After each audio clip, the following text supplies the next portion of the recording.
Upul ශාන්තස සමකින් Sinhala TV Sinhala බසෙහි අසිරිය මුළු ලොවටම කියාපාන නූතන සංනිවේදනය Upul ශාන්තස Sinhala TV.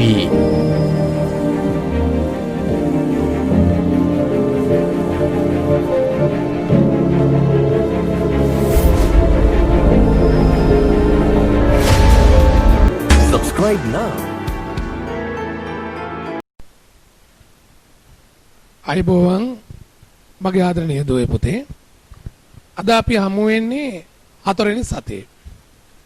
දැන් එක දිගට ඔබ සති 3ක් පන්ති ඉන්න වගේම ඕමනාවෙන් කැපවීමෙන් වැඩ කළා කියලා මං හිතනවා.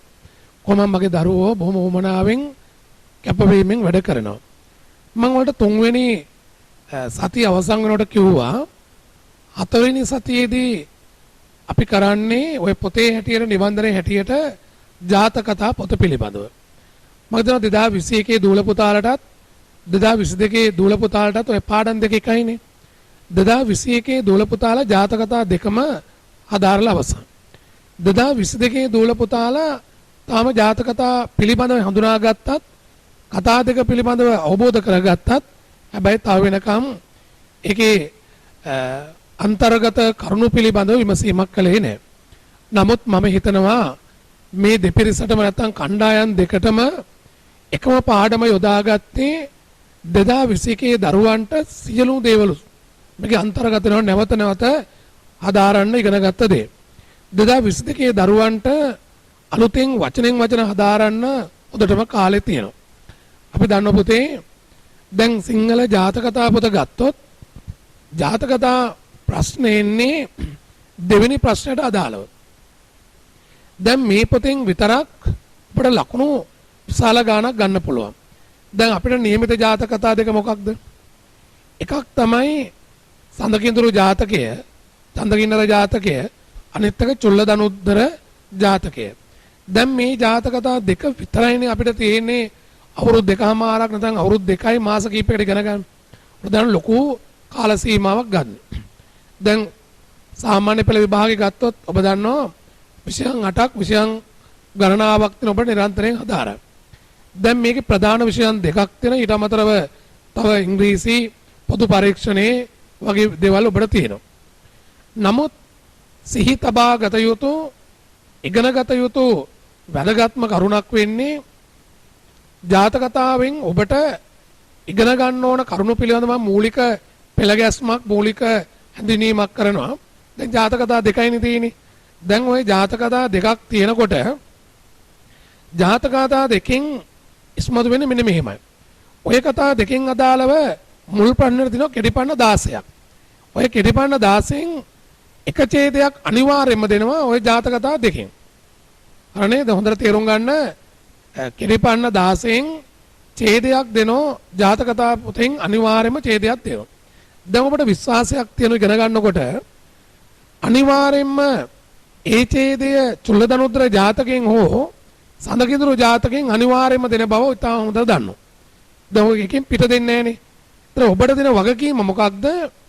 චුල්ලදනුද්දර ජාතකයයි සඳකිඳුරු ජාතකයයි වචනෙන් වචනේ විස්තරාත්මකව බලන්න ඕන. ඒක කොහොමද තේරුම් අර්ථ විවරණ බලන්න ඔබට වැඩි කාලයක් ගත වෙන්නේ නැහැ. දැන් ওই නිබන්ධනයේම ඔබට අවශ්‍ය ගැටපද විවරණ සියල්ල දාලා තියෙනවා. දැන් මේ ඡේදය ඇසුරෙන් තමයි ඔබට කෙටිපන්න 4ක් අහන්නේ. දැන් ඔබට තේරුම් ගන්න පුළුවන් මෙහෙම. මේ කෙටිපන්න 4 අහනකොට ඡේදයෙන් පිටින් අහන්නේ නැහනේ. අහන ඡේදය තුලින් විතරයිනේ. එතකොට මේ ඡේදය තුලින් අහන ප්‍රශ්න 4ම ඔබට ලියන්න පුළුවන් නිසියාකාරව කතා දෙක අදාළ දෙයට ලකුණු 4ක් තියෙනවා. ඊට පස්සේ පුතේ අනිවාර්යයෙන්ම ওই කතා දෙකෙන් එක අවස්ථා සම්බන්ධයක් දෙන ඔබට පිළිතුරු ලියන්න ඒ ප්‍රශ්නෙට ලකුණු 3ක් තියෙනවා. ඒතර බලන්න 4යි 3යි එතන 7යි. ඊට පස්සේ නැවත වරක් ওই ජාතක කතා පොතෙන් පිළිබඳ කොටස් දෙකකට ප්‍රශ්න අහන්න පුළුවන්. එහෙම නැත්නම් තනි ප්‍රශ්නයක් අහන්න පුළුවන්. දැන් කොටස් දෙකට අහනවා නම් අහන්නේ යුගය පිළිබඳව. දැන් අපි උදාහරණයක් ගමු. කුරුණෑගල යුගයේ ගද්‍ය සාහිත්‍ය ඉතිහාසය පිළිබඳව හැඳින්වීමක් කරන්න කියලා කිව්වොත් අන්න ඒකේ කොටසක්. ඒකට මම ඊළඟට අහනවා ජාතක කතා තුලින් අපදිවියට ගත හැකි උපදේශ මොනවාද නියමිත ජාතක කතා ඇසුරින් විමසන ගොත්තා ප්‍රශ්නයක්.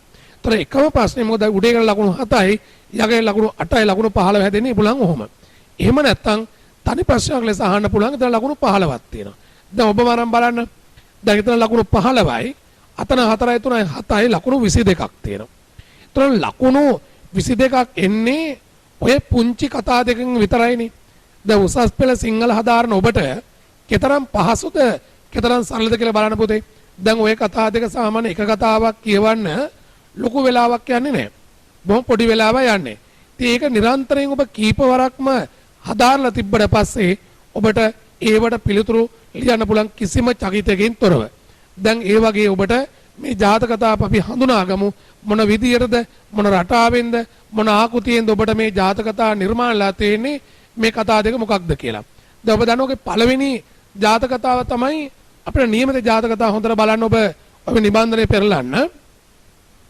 චන්දකින්නර ජාතකය දන්දන මේකත් ඔබ දන්නවා මේක තත්සමපදයක් සඳකිඳුරු වෙන්න ඕන සඳකිඳුරු උදා. දැන් ඔබ මීට පෙර තුන්වෙනි සතිය ඉගෙන ගත්තේ තත්සම තත්බව නිෂ්පන්න වචන. ඒකෙදී ජාතක කතා පොතේ චන්දකින්නර ජාතක කතා කියලා තියෙනවා. ඒකෙදී තත් භවයේ වෙන්නේ සඳකිඳුරු ජාතකය. දැන් අර මම ජාතක කතා පිළිබඳ කියපු ජාතක කතා පොත පිළිබඳ කියපු කරුණුත් එක්ක ඔබට ඊටාම ක්‍රමවත් විදිහට හදාරන්න පුළුවන් පුතේ මේක. දැන් ඔබටම තේරෙවි පදෙන් පදේ හදාරන්න ඔබ නිවසේදී තනියම නවත පන්ති පටන් ගත්තට පස්සේ ඔබට මම ඒව නැවත විග්‍රහ කරනවා. දැන් මම කෙටියෙන් ඔබට හඳුන්වා දෙනවා. මම කිව්ව නේද ජාතක කතාවක් පටන් ගන්නකොට මුලින්ම ජාතක කතා ආකෘතිය තමයි ජාතක කතාවේ වර්තමාන කතාව දැක්වීම. දැන් ඒ අනුව අපිට නියමිත චන්දකින්නර ජාතකය ගත්තොත් එහෙම මොකද මේකේ තියෙන්නේ? බුදුහාමුදුරෝ නිග්‍රෝධාරාමේ වැඩ වාසය කරනකොට යසෝදරා දේවීන් වහන්සේ ආරම්භයා තමයි මේ චන්දකින්නර ජාතකයේ දේශනා කළේ. දැන් ඔබ මට කියන්න ඕන මොකක්ද චන්දකින්නර ජාතකයේ දේශනා කරන්න හේතුව මොකක්ද? වර්තමාන කතාව මොකද්ද? බුදුරජාණන් වහන්සේ නිග්‍රෝධාරාමේ වැඩ වාසය කරනකොට යසෝදරා දේවීන් වහන්සේ ආරම්භයා තමයි මේ ජාතක කතාව දේශනා කළේ. ඒතර වර්තමාන කතාව තියෙනවා. දැන් මේ කතා දෙක විග්‍රහ කරනකොට පුතේ දැන් අර ජාතක කතා පොත කියන්නේ බහුකත්‍රූක කෘතියක්. බහුකත්‍රූ කෘතියක් කියන්නේ එක කතුවරයෙක් නෙමෙයි කතුවරු කීප දෙනෙක් එකතු වෙලා තමයි මේ ජාතක කතා පොත නිර්මාණය කරලා තියෙන්නේ. දැන් ඒක මේ කතා දෙක ඇසුරෙන් අපිට හොඳට අවබෝධ කරගන්න පුළුවන්.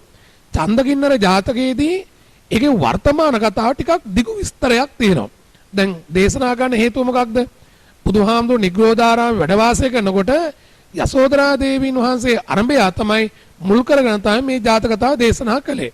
එතකොට ඒ වර්තමාන කතාවට ටිකක් විස්තරයක් කරනවා. දැන් හොඳට මතක තියාගන්න ඒ විස්තරය තමයි මොකක්ද? බුදුරජාණන් වහන්සේ බුද්ධත්වයට පත් වෙලා ඒ දක්වා සිදුවීම තියෙන දිගටම බුද්ධත්වයට පත් වෙලා උන්වහන්සේ වඩිනවා තමන්ගේ පිය රජුරුවන් වෙච්ච සුද්ධෝදන රජතුමාගේ මාලිගාවට වැඩම කරලා තාත්තට මහා ධර්මපාල ජාතක කතා දේශනා කරලා බුදුහාර වඩිනවා යසෝදරා දේවියගේ මාලිගාවට.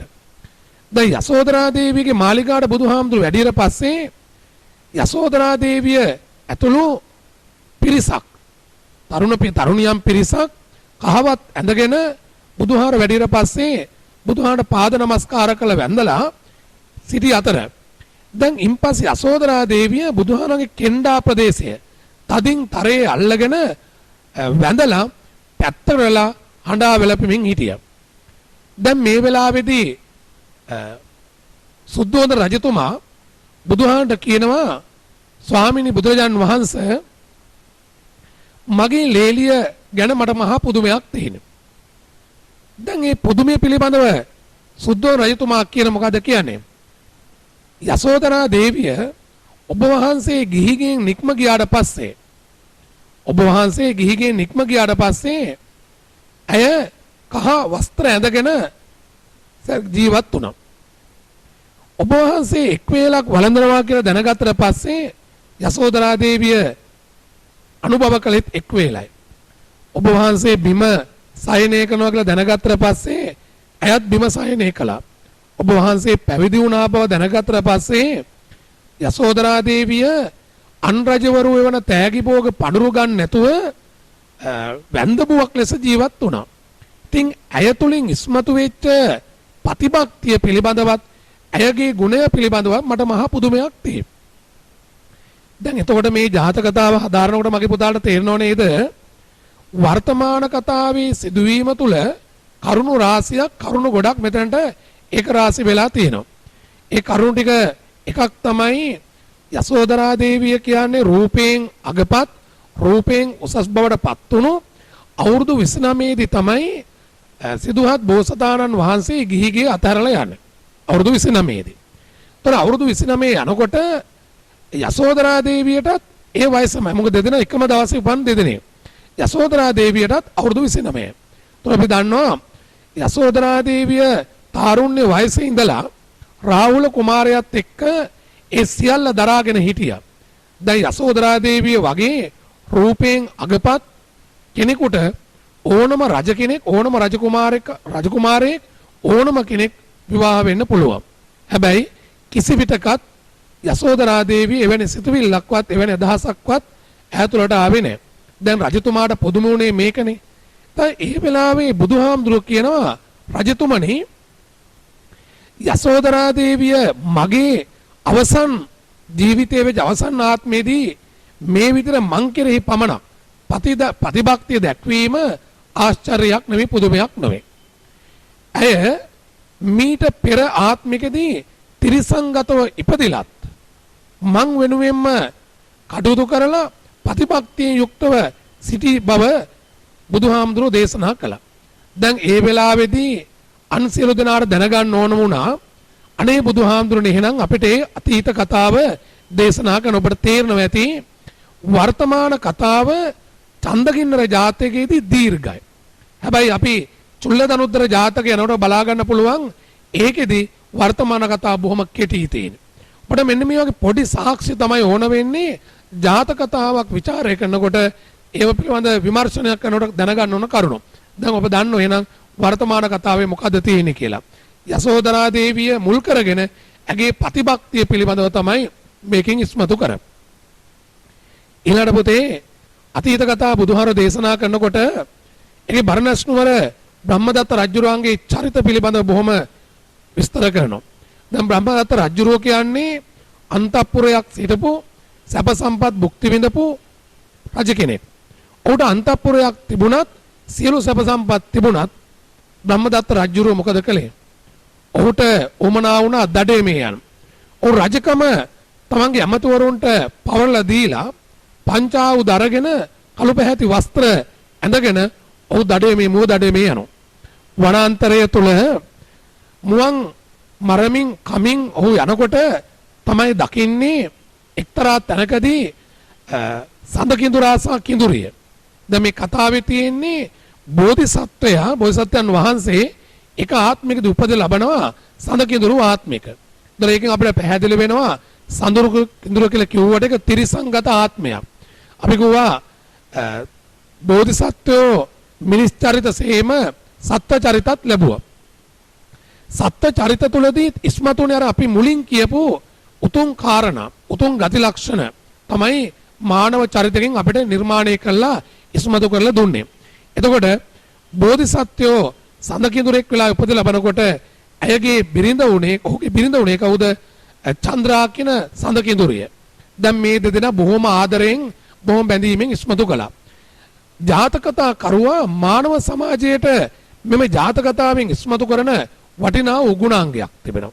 ඒක තමයි එකක් සංසාරයේ ඉඳලා ප්‍රාර්ථනා කරගෙන ත්‍රිසං ආත්මිකදී උපත ලැබුවත් ඒ දෙදෙනාගේ අන්‍යෝන්‍ය බැඳියාව එදෙන එකතුව සහ සමගි සම්පන්නභාවය සුන්දරත්වය පිළිබඳ මේකෙන් ඉස්මතු කරනවා.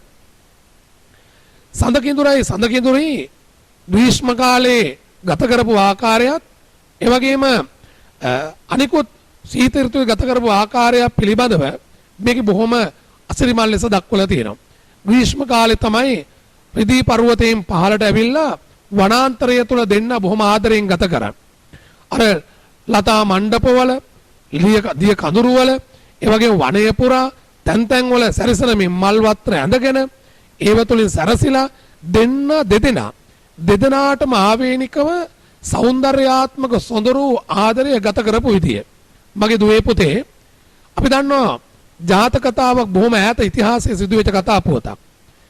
අපි උදාහරණයක් ලෙස ගත්තොත් බුදුරජාණන් වහන්සේ බුදු වෙන්නට පෙර බෝධිසත්ව ආත්ම කාලෙදී පෙරම් පුරන කාලෙදී තමයි බුදුහාමුදුරුවෝ මොකක්ද බෝධිසත්වයෙක් ලෙස උපත ලැබලා මේ සිදුවීම් තමයි මේ කතාපුවත් වල ගොනු වෙන්නේ. කතාපුවත් වලට අන්තර්ගත වෙන්නේ.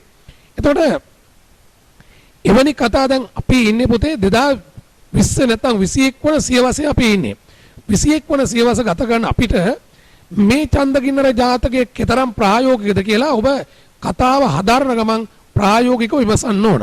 ඒතර ගොඩාක් කරුණු මේ තුලින් හදාරන්න ඉගෙන ගන්න අවස්ථාව සහ ඔබට නිර්මාණාත්මක අදහස් පහළ වෙනවා. දැන් මේ දෙනාගේ දින ආදරයනේ. දැන් තිරිසන් දෙදෙනෙක් බෝධිසත්වය උනාට තිරිසන් දෙදෙනෙක් දෙදෙනාගේ සුන්දර ජීවිතය සඳ කිඳුරිය සහ කිඳුරා ආදරය සෙනෙහස කොහොමද ඇති කළේ කියලා. දෙන සුන්දර බව තිබුණේ කොහොමද කියන එක තිරිසන් සමාජයක් තුළින් වර්තමාන සමාජයට දෙනවා කුටුම්බයක් තුළ මොනතරම් ආදරය සෙනෙහසක් රඳවාගත හැකිද යන බව. දෙදෙනාට දෙදෙනා විශ්වාසයෙන් යුක්තව ආදරයෙන් යුක්තව බැඳීමෙන් යුක්තව කොතරම් සුන්දර දිවියක් ගත කරන්න පුළුවන්ද කියන එක. ඒක මේ සත්ව දෙපළගේ ජීවිත තුළින් දෙනවා. බ්‍රහ්මදත්ත රජුරෝට ඕන උනේ අවසානයේදී සඳකිඳුරයි කිඳුරියයි අර ඔයෙන් නාලා මල් වත්‍ර ඇඳගෙන සඳකිඳුරා වස්කුලල් නැත්නම් බටනලා පිමිනකොට කිඳුරිය බොහොම අලංකාර නර්තනයක් අත් තිලදාය පහදායෙන් නටනවා. ඒතර අපේ ජාතක කතා කරුවා සුන්දර දර්ශනයක දේ අපේ ඇස් වලට මවලා දෙනවා. දැන් ඒ තුලින් සිදුවන දේ මොකක්ද? සඳකිඳුරිය ගීත ගයමින් අපෝලස නර්තනය කරනකොට ඔය හඬ ඇහිච්ච බ්‍රහ්මදත්ත රජු එතනට පැමිණිලා ඇය ලබා ගැනීමේ අරමුණින් ඇය පිළිබඳ ආසාවක් පහළ වුණා. ඒතර සුන්දර හවුල්කාර ජීවිතයක් සමගි සම්පන්න ජීවිතයක් විනාශ කිරීමේ සිතුවිල්ලක් ඔහුට රාගික සිතුවිල්ලක් පහළ වෙලා ඇය ලබා ගැනීමේ ආත්මාර්ථගාමී සිතුවිල්ලක් රජතුමාට පහළ වෙනවා. ඒතර විවිධ චරිත පිළිබඳ අපි කියව ජාතක කතාවලින් අපිට විවිධ පුද්ගල චරිත දෙනවා. වර්තමාන සමාජය තුළ වුණා දුවේ පුතේ සුන්දර කැදලි විනාශ කරන්නට සුන්දර පෞල් ජීවිත කඩාබිඳ දමන්නට සුන්දර ලෙස ජීවිත ගත කරන්නට ඉරිසියා කරන්නට ඔවුන් විනාශ කරන්නට මොනතරම් දේවල් සිදු කරනද ඔබ හොඳ දන්න දෙයක්. සුන්දර කාන්තාවක් දකින විට ලස්සන කාන්තාවක් දකින බිරිඳක් දකින විට ඇය පිළිබඳ රාගික සිතුවිලි ඇති වේ. ඇය රාගයට යොමු කර ගැනීමට විවිධ ක්‍රියාකාරකම් යොදන බව අපි ඕන තරම් අපි සමාජය තුළ දන්නෝනේ දුවේ පුතේ. අපි දන්නවා අනියං සබඳතා කියන වචනයත් එක්ක මේ පාඩම කොච්චර සමාජගත වෙනවද කියලා. බ්‍රහ්මදත්ත රජුරෝ ඊතල පහරක් විදිනෝ සඳකිඳුර මරලා සඳකිඳුරේ ලබා ගන්න. සඳකිඳුරා ඊතල පහර වැදුනට පස්සේ සිදුවෙන්නේ මොකද මේ කතාව තුළ අතීත කතාව තුළදී? සඳකිඳුරට ජීවිතේ මැරෙන්න බය නැහැ. සඳකිඳුර ජීවිතේ හැරදා යන්න බය නැහැ. සඳකිඳුරා අඬන්නේ මං විය වුණාට පස්සේ කිඳුරිය තමන් සමග ආදරෙන් කල්ගත කරපු විදිය සුන්දරසේ කතාබස් කරපු විදිය ලියෝවිල්ලේ ගත කළ විදිය අන්න ඒ සියල්ල මතක් කරමින් හදවතට වාවන්න නැතුව ඇය මියදේ ඇය අඬා වැළපේ යන දුකට තමයි සඳකිඳුර අඬන්න පටන් ගත්තේ.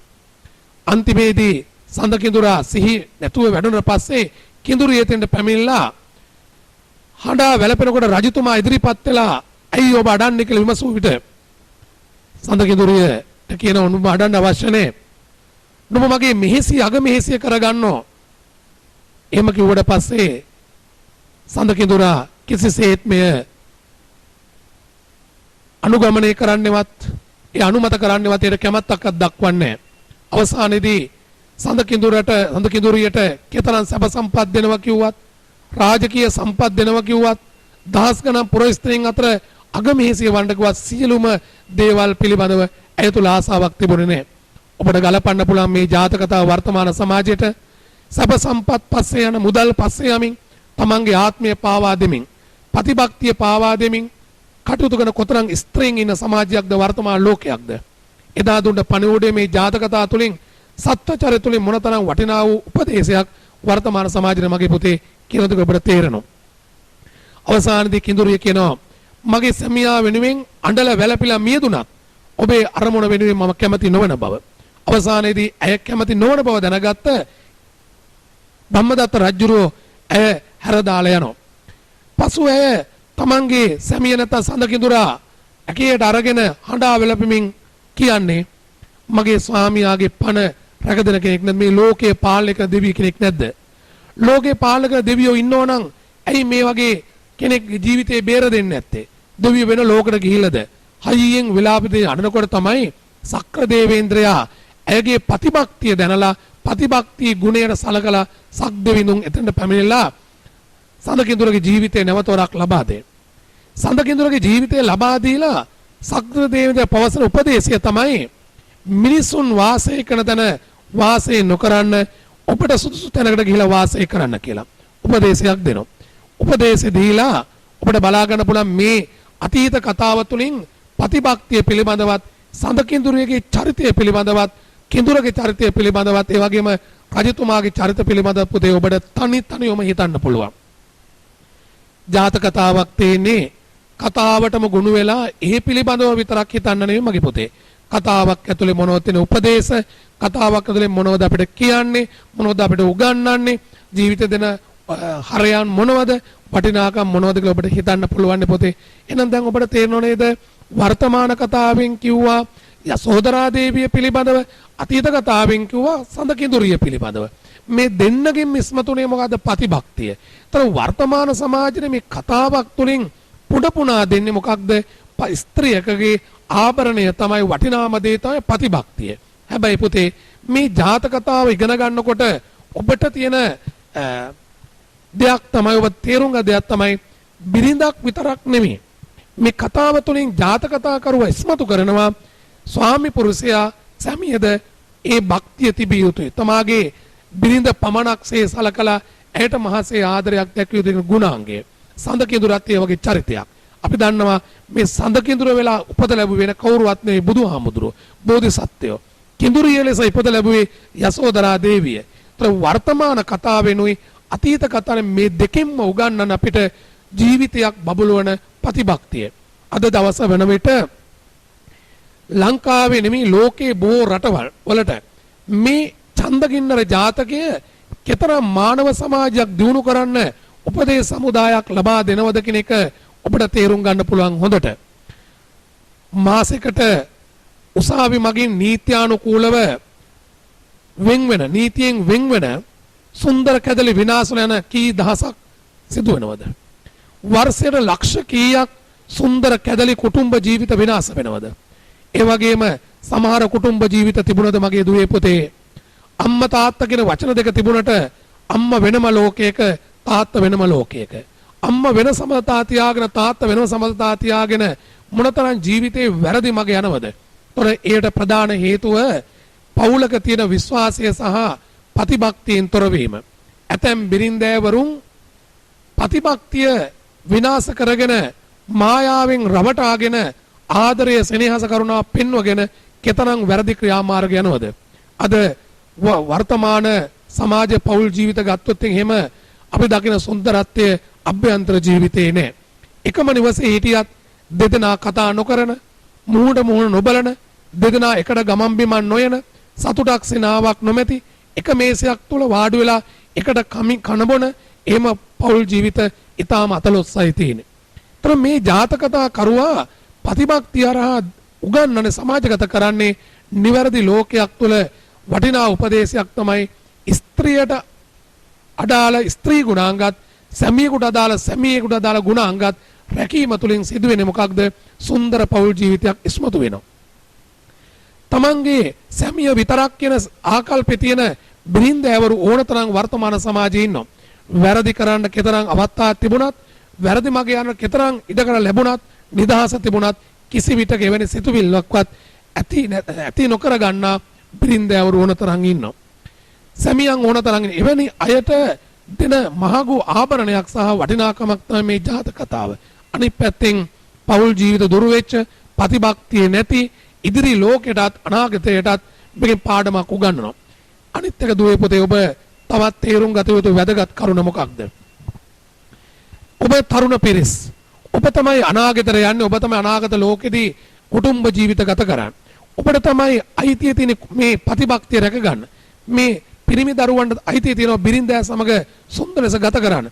ඒ උපදේශය අනාගත ලෝකෙට රැගෙන යාමක් නොවිද මේ ජාතක කතාවෙන් ඔබට කරන්න. නිසා මේ පිළිබඳව හොඳට ඔබට තේරුම් ගන්න පුළුවන් මේ එකින් එක විස්තර කරලා අපි මේ ජාතක කතාව අන්තිමට ඔබ මේ හදාලා මොනවද මේකේ තියෙන්නේ ඉස්මතු වෙන්නේ මොනවද කියලා එකින් එක හදාරුවට පස්සේ එතකොට මේ ජාතක කතාව අවසන් කරන්න අපි කිව්වා සමෝදානය කියන එක. වර්තමාන කතාව දැක්කුවා අතීත කතාව දැක්කුවා සමෝදානය කියන මෙන්න මේක. මේක කියන බලන්න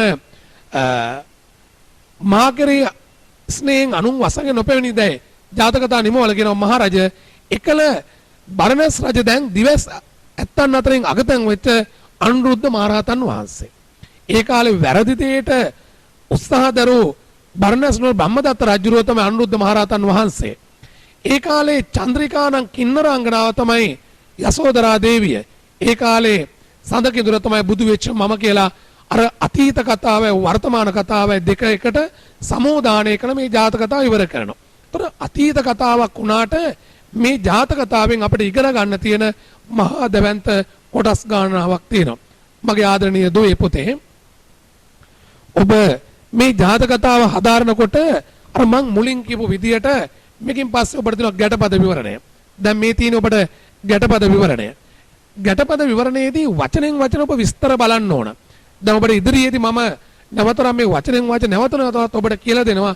ඉදිරි පාඩම් වලදී ඔබට ඔන්ලයින් මාර්ගයෙන් හෝ පන්ති පටන් ගත්තට පස්සේ ඔබට වචනෙන් වචන මම විස්තර කර කර මේකේ අර්ථ විවරණය කර කර ඔබට කරනවා. ඊට ප්‍රථම පුතේ ඔබට මේ ගැටපද විවරණය දුන්නේ ඔබ එකින් එක මේ සියල්ල ඔබ හදාරන්න ඕන. කියවල තේරුම් මතක තියා ගන්න ඕන. ඔළුවේ තබා ගන්න ඕන. දැන් මේ ගැටපද දින බලනකොට ඔබ ඡේදෙන් ඡේද බලන්න මොනවද මේකේ දෙන උපදේශ? මොනවද මේකේ ජීවිතර දෙන්නේ? බොහොම සංයමයෙන් කියවන්න. බොහොම කල්පනාවෙන් කියන්න. එතකොට ඔබට මේ ඕනම දෙයක් තේරුම් ගන්න පුළුවන්. ඔබට ඕන දෙයක් අවබෝධ කරගන්න පුළුවන්. අලුත් ලෝකයක් ඔබට අලුත් දෙයක් ඔබට හිතන්න පුළුවන්. අන්න ඒව තමයි පොතේ විභාගයට ලියන්න. මම ඔබට නෝට් එකක් දෙන්නේ නැත්තේ සටහනක් දෙන්නේ නැත්තේ ඔබට තනියෙන් පොතේ මේ ඕනම දෙයක් ලියන්නයි ඕනම දෙයක් ඔබට කරන්නයි පුළුවන්කම තියෙන්න ඕන. දැන් බලමු අපි ගැටපද විවරණයෙන් පස්සේ ඔබට සියලු දේවල් මේකේ හදාරන්න පුළුවන්. වචනෙන් වචන හදාරන්න පුළුවන්. මම ඔබට දැන් මෙතනින් පස්සේ බලන්න මෙතනින් ගැටපද විවරණය ඉවරයි. දැන් පුතේ ඔබ ගෙදර ඉන්නකොට නැවත වරක් ඊළඟ පාඩම් මාලා පටන් ගන්නට පෙර ඔබට ඡේදයක් අරගෙන ඔබ ගෙදරදී කරන්න ඕන ඡේදය හොඳින් කියවන්න. ඡේදය හොඳින් කියනකොට ඒකේ අමාරු වචනයක් තිබුණොත් පුතේ ඔබට ඔතනම තියෙන ගැටපද විවරණය අනුගමනය කරන්න ඕන එකම දේ තමයි මෙන්න මේ උපදේශය. කොයි වෙලාවකවත් අර වචනය තුල තේරුම ලියන්න යන්න එපා මගේ පුතේ. අපි දකින පාසල් වල පන්ති වල ළමයිගේ පොතක් ගත්තොත් පොත පිරෙන්න ලියලා තියෙන්නේ තේරුම. නැවත නැවත බලන්නේ තේ තේරුම විතරයිනේ මගේ පුතේ. ඒ අනුවන වැඩේ කරන්න එපා කිසිම දරුවෙක්. ඔබට ගැටපද විවරණයක් දීලා තිනවා. එතනින් වචන හුරු වෙලා බලලා ඡේදය හොඳට පුළුවන්ද කියලා බලන්න. එතන වචන තේරුම් ලියන්නේ නැතුව මුළු ලංකාවෙන් බොහොමයක් දරුවෝ කරන්නේ වචනය තුල තේරුම ලියන එක. එහෙම ලියලා පුරුදු වෙන්න එපා. ගැටපද විවරණේ වෙනම තියාගෙන එතනින් බලලා ඡේදය හුරු වෙන්න. දැන් මට මේක හොඳට පුළුවන්ද? මේ කොටස හොඳට මට අර්ථ විවරණය කරන්න පුළුවන්ද? මේකේ තේරුම මොකක්ද? ඒ විදියට ඔබ පුරුදු වෙලා ඉන්න ඕන. නැවත පන්ති පටන් ගන්න දවස වෙනකොට මම කොතනින් ඇහුවත් මොන ඡේද දුන්නත් මොන ප්‍රශ්න ඇහුවත් ඔබට උත්තර ලියන්න පුළුවන් වෙන්න ඕන. ඒ විදියට මුළු ඡේද ටික ඔක්කොම බලලා කතාව හුරු වෙන්න අර කෙටි පන්න වලට උත්තර ලියන්න. දැන් ඊට පස්සේ පුතේ වල දාලා තියෙන නිබන්ධනේ බලන්න 2021 22 ඔක්කොම මේ දාලා තියෙන්නේ කටපාඩම් කරගත යුතු විශේෂ කොටස්. මොකද අපි ජාතක කතාවෙන් අපිට මොන ਵਿਚාරේ දුන්නත් මොන දේ දුන්නත් පුතේ අපිට පිළිතුරු ලියන්න හැකියාව අපේ සතුව තියෙන්න ඕන. දැන් ඔබට පුළුවන් එක ලියන්න මෙන්න මේ කොටස් කටපාඩම් කරගත්තට පස්සේ. දැන් ගොඩක් දරුවෝ අපි දන්න උත්තර පත්‍ර බලන්න ගියාම අපි දකින දෙයක් තමයි දරුවෝ පිළිතුරු ලියලා තියෙනවා. එකක් තමයි ප්‍රශ්නය හඳුනගෙන නැහැ. අනිත් එක තමයි ප්‍රශ්නට අදාළ උදාහරණ නැහැ. උදාහරණ දානතුව වැල්වට අරන් ලියලා තියෙනවා. ඒක වෙන්නේ කතාව පිළිබඳ හිතලා නැහැ, තේරුම් අරන් නැහැ, අර්ථ විවරණය කරලා නැහැ. ඒ වගේ මේ කොටස් කටපාඩම් කරලා නැහැ. දැන් මම මේ දාලා තියෙන කොටස් ටික ඔබ අනිවාර්යයෙන්ම කටපාඩම් කරගන්නොත් අපිට මේ විදියට කටපාඩම් ගන්න බැරි වුණාට මගේ පුතේ ඔබ අවධානයෙන් මතක තියාගන්න මේ පාඩම නැවත වරක් මම කරන්නේ පන්තියේදී ඔබෙන් මේ සියල්ල කටපාඩම් අරගෙන විතරයි. මොකද අපිට පාඩම් මාලාව කරගෙන යන්න ඕන. දැන් බලන්න පළවෙනි කියවන බම් මගෙත් එක ගෙදර ඉඳගෙන පන්තියේ ඉන්න වගේම ඔය පාඩම දැන් මට කියන්න ඕන. ඔය කොටස මට කියන්න ඕන. දැන් මොකද පළවෙනි කොටස බුදුරජාණන් වහන්සේ යසෝදරා දේවීන් වහන්සේ අරඹයා මේ චන්ද කින්නර ජාතක ධර්ම දේශනාව කොට වදාළසේක. ඒතර මේක කටපාඩම් කරගත්තට පස්සේ අපිට කතාවක් කොහොමද පටන් ගන්න විචාලනකොට ජාතක කතා ආකෘතිය වර්තමාන කතා මුලින් දැක්වීම අපිට මේ පිළිබඳව ලියන්න පුළුවන්. ඊට පස්සේ මොකක්ද තියෙන්නේ? මේ ජාතකය වනයි දුරේ නිදාන ඒ පටන් කිය යුතුය. දැන් ඒ කියන්නේ සිදුහත් බෝසතාණෝ නියත විවරණ ලබාගත් දිනේ ඉඳලා බුදු වීම දක්වා සිදුවීම තමයි මේ දුරේ නිදාන කතාව කියන්නේ. කිය යුතුය. ඊට පස්සේ කියන මොකක්ද? වර්තමාන කතාවම තියෙනවා භාෂාවත් එක්ක ලියන්න පුළුවන්. ඒ අවස්ථාව මොකද? අග්‍ර ශාවක දෙදෙනා සමග සඳහා ඉරු දෙදෙනා දෑලේ කියන්නේ දෙපැත්තේලා ගමන්ගත් රුවන් මෙරසෙන් බිම්බාදේවින් වසන ප්‍රාසාදන නික්මුණුසේක. එතන මේ වාක්‍ය පාඩම් උදවියට අවස්ථා සිද්ධි නිරූපණය. ඒ වගේම භාෂාව ජාතක කතා කරුව කොහොමද අදාළ කතාව ඉස්මතු කරන්නේ? මේ ඕන එකක් ඔබට ලියන්න පුළුවන්. ඒතර ජාතක කතා කරුවගේ අවස්ථා නිරූපණය දක්වන දස්කම් මේ සියල්ල මේකෙන් ලියන්න පුළුවන්. ඊට පස්සේ මොකද? බිම්බාදේවින් වහන්සේද බිම්බාදේවී කියන්නේ යසෝදරා දේවියමනේ. වහන්සේද බුදුන්ගේ ශ්‍රීපාදේ ජංගාපන කෙන්ද ප්‍රදේශය. තරේ අල්වා අඩා වැළප. ඒතර මේ අවස්ථා සිද්ධි නිරූපණය මෙතන තියෙන්නේ. යසෝදරා දේවිය ඒ අවස්ථාවේ කටයුතු කරපු ආකාරය. ස්වාමීනි මාගේ යෙලිතොමෝ නුඹ කෙරේ ස්නේහයෙන් මහබිනික් මංකොඩ කසාය වත්‍ර පෙරදිවසා තුමුද අංගරාජ නොගැල්ලූ සේක. අංගරාජ නොගැල්ලූ කියන්නේ ශරීර ආලේපන. අපිට ස්ත්‍රියක් බ්‍රාහ්මණ සමාජය තුළ ඉන්දියානු සමාජය තුළ රාජකීය පවුල්වල පොතේ සුවඳවත් ලෙස සිඳීමට විවිධ වූ ශරීර ආලේපන තවරනවා. ඒතර ඒකෙන් තමයි අර දෙදෙනා අතර බැඳීමක් තුළ ඇතිවීම එක් සාධකයක් තමයි මේක. ඒතර ඇයට අංගරාජ ගල්වන්න උවමනා වුණේ මොකද තමන්ගේ සැමිය නැති නිසා. අංගරාජ ගල්වගෙන වෙන අය ගෙන්ව ගන්න ඇයට උවමනාවක් තිබුණේ නැහැ. නිසා ඒ ගොඩක් දේවල් ඔබට පොතේ උදාහරණයක් අරගෙන වර්තමාන සමාජයත් එක්ක ගලපලා ඔබට ඕන තරම් දේවල් මේකෙදී ලියන්න පුළුවන්. ඊට පස්සේ මොකද තියෙන්නේ? නුඹ වහන්සේ බිම වැදහොති යනුවසා තුමූද බිම් සයනය කරන්නා. ඔබ වහන්සේ ගිහිගේ අතර දාලා ගිහිල්ලා බිම සයනය කරන දැනගත්තට පස්සේ ඇයත් බිම සයනය මේකින් එකට ලියන්න පුළුවන්. ඇගේ ප්‍රතිභක්තිය, ඇය කටයුතු කළ ආකාරය දැන් ඔබට තියෙන මේ උදාහරණ නැත්තම් ඔබට කිසිම දෙයක් පොතේ සම්බන්ධව ලියන්න බෑ. පොත විචාර ලියන්න ඕනම දෙයකට පොතේ මේ කොටස් කඩපාඩමේ තියෙන්න ඕන. දැන් බලන්න ඊට පස්සේ අතීත කතා තියෙන විදිය බලන්න. අර වර්තමාන කතාවේ උදාහරණ පුළුවන්. ඒතර ඒ සම්බන්ධ ඕන දෙයක් ඔබට ගන්න පුළුවන්. ප්‍රතිභක්තිය ගැන ඕනම දෙයක් ඔබට අර්ථ විවරණය කරන්න පුළුවන්. ඊට පස්සේ බලන්න ඊළඟ කොටස කොහොමද තියෙන්නේ? පෙරගිය දවස තිරිසං යෝනි ඉපිදපවා මා කෙරේ ස්නේහයෙන් ප්‍රාර්ථනා නොකළ බව වේද. එතන තියෙන්නේ මනුස්සාත්මේ විතරක් නෙමෙයි. තිරිසංගත වෙලා ඉපදිලත් ඇය තුල ප්‍රතිභක්තිය තිබුණා. මං වෙනුවෙන් මේ හිටියා. ඒතර ඒ පිළිබඳ ඉස්මතු කිරීම. ඊට පස්සේ බලන්න භාෂාව යොදන විදිහ හැම පැත්තකටම ගැළපෙන උදාහරණ තමයි ඔබට මේ දීලා තියෙන්නේ. හැබැයි පුතේ අවධාරණයම කරන්න නැවත වරක් මම මතක් කර දෙන්නේ පුතේ ඔබ නිවෙස් වල ඉන්නේ මගේ දුවේ පුතේ. ඔබ පාසල් යන්නේ නැහැ. ඔබ ටික අවංක ලෙස පාඩම් කරලා අම්මට කියන්න තාත්තට කියන්න නංගි මලුනකම නැක් කියන්න. එයාට කියන අහන්න කියලා. අම්මා තාත්තා පොඩි කැපකිරීමක් කරන්න. මොකද 2021 22 වුණත් ඔබට විභාගේ ගොඩාක් කල් නැහැ. ඔබ මේක හදාරන්නම ඕන. ඊට පස්සේ බලන්න මෙතන තියෙනවා සාගර ජලයෙන් සැඟවී තිබූ මෙරපත්ලේ රුවන් වැල්ල තෙලවේදයි. ගෙනහැර පානා කලප් පරිද්දෙන් භවයෙන් පිළිසන් වූ ජාතක කතා ගෙනහැර දක්වනසේක අතීත කතාව ඉස්මතු කරන විදිය. තොර අපිට වර්තමාන කතාව දන්නෝ අතීත කතාව දන්න විදිය දන්න පුතේ. ඊට පස්සේ යට ගිය දවස බරණැන්නුවර බ්‍රහ්මදත්තන රජුරු කෙනෙක් රාජ්‍ය කරන කල්ලේ මේ තමයි ජාතක කතාවක් ශ්‍රාවකයන්ට දෙන විදිය. ඔබ ආරම්භ බලන්න 550 ජාතක කතා පොතේ තියෙන 547ක් සහ අනුකුත් ජාතක ආරම්භ බලන්න කියන විදිය තමයි මේ තියෙන්නේ. අතීතයේ බරණැස් නුවර බ්‍රහ්මදත්ත රජුරු කෙනෙක් රාජ්‍ය කරන සමයේ මෙතන තියෙනවා යට ගිය දවස බරණැස් නුවර බ්‍රහ්මදත්තන රජුරු කෙනෙකුන් රාජ්‍ය කරන කල්ලේ කියලා. ඊට පස්සේ බලන්න මහ බෝසත් හිමාල වනයේ සඳකිඳුරු යෝනී උපන. යෝනී කියන්නේ භවය නැත්තම් ආත්මයේදී. එතන කෙටි වාක්‍යකමක් තියෙනවා. පර්වතයෙන් පසේ ස්ථානයේ සඳුන් අර කඩා ගා විලවුන් ගාන්නා වූය. එතකොට මල් තවද මල්පට හඳනා පොරෝනා වූ ලිය හොවිල්ලේ කෙලනා වූ. දැන් මේ ලොකු කොටස් පාඩම් කරගත්තට පස්සේ පුතේ විභාගෙදී මතක තියාගන්න සම්පූර්ණ මේ ලොකු කොටස් ඕන වෙන්නේ. සමහරලාට මේ කොටස් පොඩි කොටස් ඇති විභාගෙට. සම්පූර්ණ කොටස් ඕන වෙන්නේ පොඩි කොටස් ඇති. ඔබ කඩපාඩම් කිරිල්ල ප්‍රධාන සාධකයක් වෙන්නේ ඕකයි. දැන් අපි දන්න සමහර අය දොස් කියනවා මේ කඩපාඩම් කරන එක තමයි වැඩේ. කඩපාඩම් කරන එක තමයි ප්‍රධාන කාර්යය. දැන් පුතාලට තේරෙන බුද්ධිමත් අයට තේරෙනවා මේක කඩපාඩම් නොකර මේ උදාහරණ කඩපාඩම් නොකර මොන කෙනාටද ਵਿਚාරයක් ලියන්න පුළුවන් වෙන විමර්ශනයක් කරන්න පුළුවන් වෙන්නේ. එතකොට බලන්න ඊළඟට බලන්න මේ තමයි දෙදෙනා ආදරෙන් ගත කරපු විදිය. දැන් වර්තමාන සමාජය තුළ මේ ක්‍රියාව කරන්න බැරුණා මේකේ උගන්න පණුවඩේ මොකද්ද?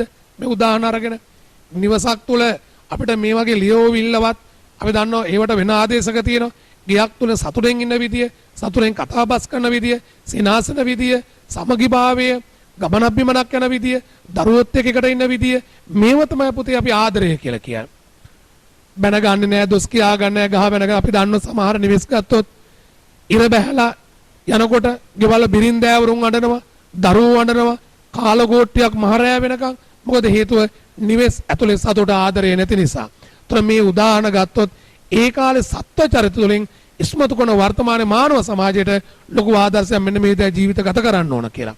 ඊට පස්සේ කියනවා මුලින් සිඳ හෙළූ ගසක් සේඳ නියන් සමේ පැනසිඳී වීලී ගිය ඕක අඳුරක්සේ ක්‍රමයෙන් ජීවිත විනාශය පැමිණෙනාසේ බලව. එතකොට මෙතන බොහොම ලස්සන භාෂාවක් තියෙනවා. උදාහරණයක් ගත්තොත් මේක භාෂාව ගැන අහුවත් ඔබට බලන්න. ප්‍රතිභක්තිය අහුවොත්, චරිත විවරණය අහුවොත් ඕනම දෙයකට ඔබට අදාළ කොටස් ටික මේ තියෙන්නේ. දැන් තියෙනවා නියන් සමේ පැනසිඳී වීලී ගිය ඕක අඳුරක්සේ. නියඟට අහුවෙච්ච වතුර නැති වෙච්ච දිය පහරක් අපි දන්නවා ජලය නේ. එතකොට ජීවිත විනාශ වෙන ආකාර අවස්ථාසිත නිරූපණය කරන විදිය. ඊට පස්සේ බලන්න එතෙන්ට පැමිණි බ්‍රහ්මදත්ත රජුරෝ කියන උදාහරණ දේ අවස්ථාව. තී හඬන්න කාරණා කවරේදයි? මම තී පාද පරිචාරිකා කොට 12000ක් පුරගෙන අගමෙහෙසිය කෙරේ. නුඹ අඩන්නවනේ නේ. නුඹ මම අගමෙහෙසිය කරන දහස් ගණන් පුර ස්ත්‍රීන් අතර අගමෙහෙසිය කරනවා. ඔබ දන්නවා මගේ පුතේ මේක ලොකු තනතුරක්. රාජ්‍යයක ඉහළම තනතුරක් තමයි අගමෙහෙසිය තනතුර. හැබැයි ඔබට තේරෙනවා මේක අරන් ඔබට ඕන පැත්තකට පුතේ විවරණය කරන්න තනියෙන් අවබෝධ කරගන්න හොදකලා ඉඳගෙන මේක තේරුම් ගන්න පුතේ. මේකට සටහනක්වත් වෙන කිසිම දෙයක් නෙමෙයි ඕන වෙන්නේ. පොදාලා දන්නවා රජතුමා කියන්නේ කිඳුරියට අගමෙහෙසි තනතුර දෙන්නම් කියලා. අපි දන්නවා වර්තමාන සමාජයේදී රැකියා තැනක ඔබට ඉහළ තනතුර දෙන්නම්, ඔබට වැටුප වැඩි කරන්නම් කොට පස්සේ තමන්ගේ ආත්ම ගරුත්වය පාවා දෙන සමාජයක එදා ත්‍රිසංගත සමාජයක් තුලින් උගන්වනවා අගමෙහෙසි තනතුර දුන්නත් කැමති වෙන්නේ සඳු කිඳුරේ. ඇගේ ප්‍රතිභක්තියේ වටිනාකම. ඊට පස්සේ බලන්න මෙතන තියෙනවා මට පැමිණියව මේ ශෝකයේ තාගේ අමුවන්ටද වේවා. පෙර නුඹහා මා පර්වත ගුහා සිටසේ ඕනෝන්හා සනහමින් කෙලවද දැන් නුඹ මට කියන වියෝ මම කුමක් කියලායි සනහම්ද. මගේ දුවේ පුතේ මේ උදාහරණේ පාඩම් කරපු ඔබට ඔබ හිතන්න මොනතරම් දේවල් ඔබට ලියන්න පුළුවන්ද කියලා බලන්න. කිඳුරේ හිතුවේ සඳ කිඳුරා මැරිලා කියලා. දැන් මැරුණ කියලා හිතුනට පස්සේ කිඳුරේට උනන් තීරණයක් ගන්න තිබුණා රජතුමත් එක්ක යන්න. අගමෙහෙසි තනතුරු ලබන්න, රාජ්‍ය වරප්‍රසාද ලබන්න, තනතුරු ලබන්න, සැපසේ ගත කරන්න. ඒ සියලු දේවල් විඳින්න තිබුණා සිඳ කිඳුරියට. හැබැයි ඔබ දන්නවා වර්තමාන සමාජෙත් ගලපන්නකෝ පොඩි පොඩි දේවල් වලට සමහරට පොඩි තෑග්ගට පොඩි මුංචි මුදලට අපි ජීවිත පාවා දෙමින් ගත කොතරම් ස්ත්‍රීන් ඉන්න වර්තමාන සමාජයද පුතේ. හැබැයි අය කියනවා තමන්ගේ සැමියා මැරුණා කියලා හිතාගෙන මම කොහොමද දැන් ජීවිතේ සතුරු විඳින්නේ? ඔබ නැතුව කොහොමද මගේ සතුට ඇති කරගන්නේ? ඔබ නැතුව කොහොමද මගේ මේ පපුව දරාගන්නේ කොහොමද? ඒතර ඇයගේ තියෙන මහා දවැන්ත ගුණය. ඊට පස්සේ තියෙනවා මෙලෝ රක්නා වූ ලෝකපාල දෙවියෝ නැත්මදෝ හෝ අනෙක් සක්වල දෙවියෝ විසෙද්දෝ හෝ නොහොත් මලාහුදෝ හොයි. අපි දන්නවා ඇයට කොතරම් දුක සමග ඇතිවෙච්ච ආවේගෙත් එක්ක ඇතිවෙච්ච තරහක් තිබුණා. දුකත් එක්ක ආවේගයක් ඇති වුණා. ඒකත් එක්ක ඇයට තරහක් තිබුණා. මොකද්ද තරහ? මෙතරම් අවංක ලෙසත් ප්‍රතිභක්තිය යුක්තවත් ආදරෙන් ගත කරපු දෙදෙනෙක් කොහොමද වියෝ කරන්නේ? ලෝකේ දෙවියෝ කියලා කොටසක් ඉන්නවනම් දේව සංකල්පයක් තියෙනවනම් ලෝකේ පාලනය කරනවනම් ඇයි දෙවියෝ මේව දිහා බලන්නේ නැත්තේ? අපිත් වර්තමාන සමාජයේ ඉන්නවා 33 කෝටියක් දෙවියෝ ඉන්න ලෝකයක් තුළ මේ වගේ අපරාධ සිදු වෙන්නේ කොහොමද කියලා අපි කියනවා. ඒක සත්‍යතාවයක් තියෙනවා. එදත් කිඳුරිය ඇහුවේ ඒකයි. වර්තමාන සමාජුණ පොළව නුහුලන දේවල් සිද්ධ වෙන්නේ ඔය ලෝකපාලන දෙවියෝ ඉන්න එක සලකගෙන. හැබැයි මේ තරම් දරුණු ක්‍රියාකාරකම් වෙද්දී ඇයි මේ දෙවියෝ නිහඬව ඉන්නේ? ඇයි ආවේගයෙන් කෑ ගසනවා? ඊට පස්සේ එතනට එනවා කවුද? සක්‍රිය ඇවිල්ලා මොකද වෙන්නේ? ඒ අවස්ථාව තියෙනවා කෙන්ඩියෙන් පැංගෙන මහ පොසොන ඇඟ ඉස්සලුව. අන්න සක්‍ර දේවේන්ද්‍රය ඇවිල්ලා කෙන්ඩියෙන් පැන් ඉහලා සඳකිඳුරුගේ ජීවිත නැවතව ලබා දෙනවා. කතාව මොන විදිය වුණත් පුතේ වර්තමාන කතාවට වර්තමානට මොන විදියට ගැලපුණත් ඔබේ තර්කයේ බුද්ධියට අනුව මොන තරම් විදියට ඔබට මේකේ ජනශ්‍රුත දේවල් තිබුණත් ඒ වගේම පිළිගත නොහැකි දේවල් තිබුණත් පුතේ අපි තේරුම් ගත යුතු දේ තමයි මේක කතාවක්. කතාවක් කරා අපිට උගන්වන පණිවුඩ ගොඩක් තියෙනවා. ජීවිතේ දෙන ආදර්ශ ගොඩක් තියෙන පුතේ. ඒතර අපි දන්නවා ඕනම ජාතක කතා තුලින් අපිට උගන්වන පණිවුඩයක් තියෙන හරයක් තිබෙනවා. ඒක තමයි අන්තිමට කියනවා මෙතැන්නි නොවසව පර්වතයෙන් බැස මිනිසුන්ට අවිශේෂතන නොවෙසෙත්වායි අවවාදව තමන්ගේ දිව්‍ය ලෝකෙට ගියා. සක්‍ර දේවේන්ද්‍ර කියනවා ඔබ මිනිසුන්ට ගැබසෙන තැන් ජීවත් වෙන්න එපා. මිනිසුන් පිළිබඳව ඔවුන්ගේ කූරත්වය පිළිබඳව යම් මෙතන ඉංගියක් සහ යම් වැදගත් පණිවුඩයක් දීලා තියෙනවා. දැන් ඔබට තේරෙනවා ඇති පුතේ පොදුවේ ගත්තට පස්සේ මේ දක්වා තියෙන සියලු ටික ඔබ තේරෙනවා ඇති ඡන්දකින්නර ජාතකය තුලින් ප්‍රායෝගිකව අපේ ජීවිතේ මොනතරම් වටිනා වූ හරයක් පණිවුඩයක් ජීවිත ආදර්ශයක් ඔබට ලබා දෙනවද කියලා. ඒ අහන ඕනම ਵਿਚාරයකට පුතේ ඕනම දෙයකට මා මේ සඳහන් කරපු උදාහරණ ටික මේ කියපු කොටස් ටික ඔබට එකින් එක පුතේ පාඩම් තිබිය යුතුමයි. පන්ති ඔබ තිබී හිටියනම් පුතේ ඔබට මේවා පන්තිය තුලදීම එකින් එක කටපාඩම් කර කර උරු කර කර ඔබ ලියනවා. දැන් ඔබ සමස්තයක් ලෙස ඡන්දකින්නර ජාතකයේ මම නිමා කරලා අනිත් ජාතක කතා යාමට පෙර ඔබට නැවත වරම් මම මෙන්න මේව සමාලෝචනයක් කරනවා. පුතේ ජාතක කතා පුතේ ඔබට තියෙන බොහොම පොඩි ජාතකයක් ඡන්දකින්නර ජාතකය.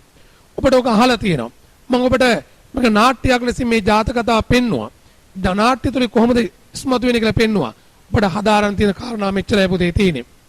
සඳකිඳුරු ජාතක ඔබ දන්නවා දේශනා කළේ යසෝදරා දේවිය ආරම්භය.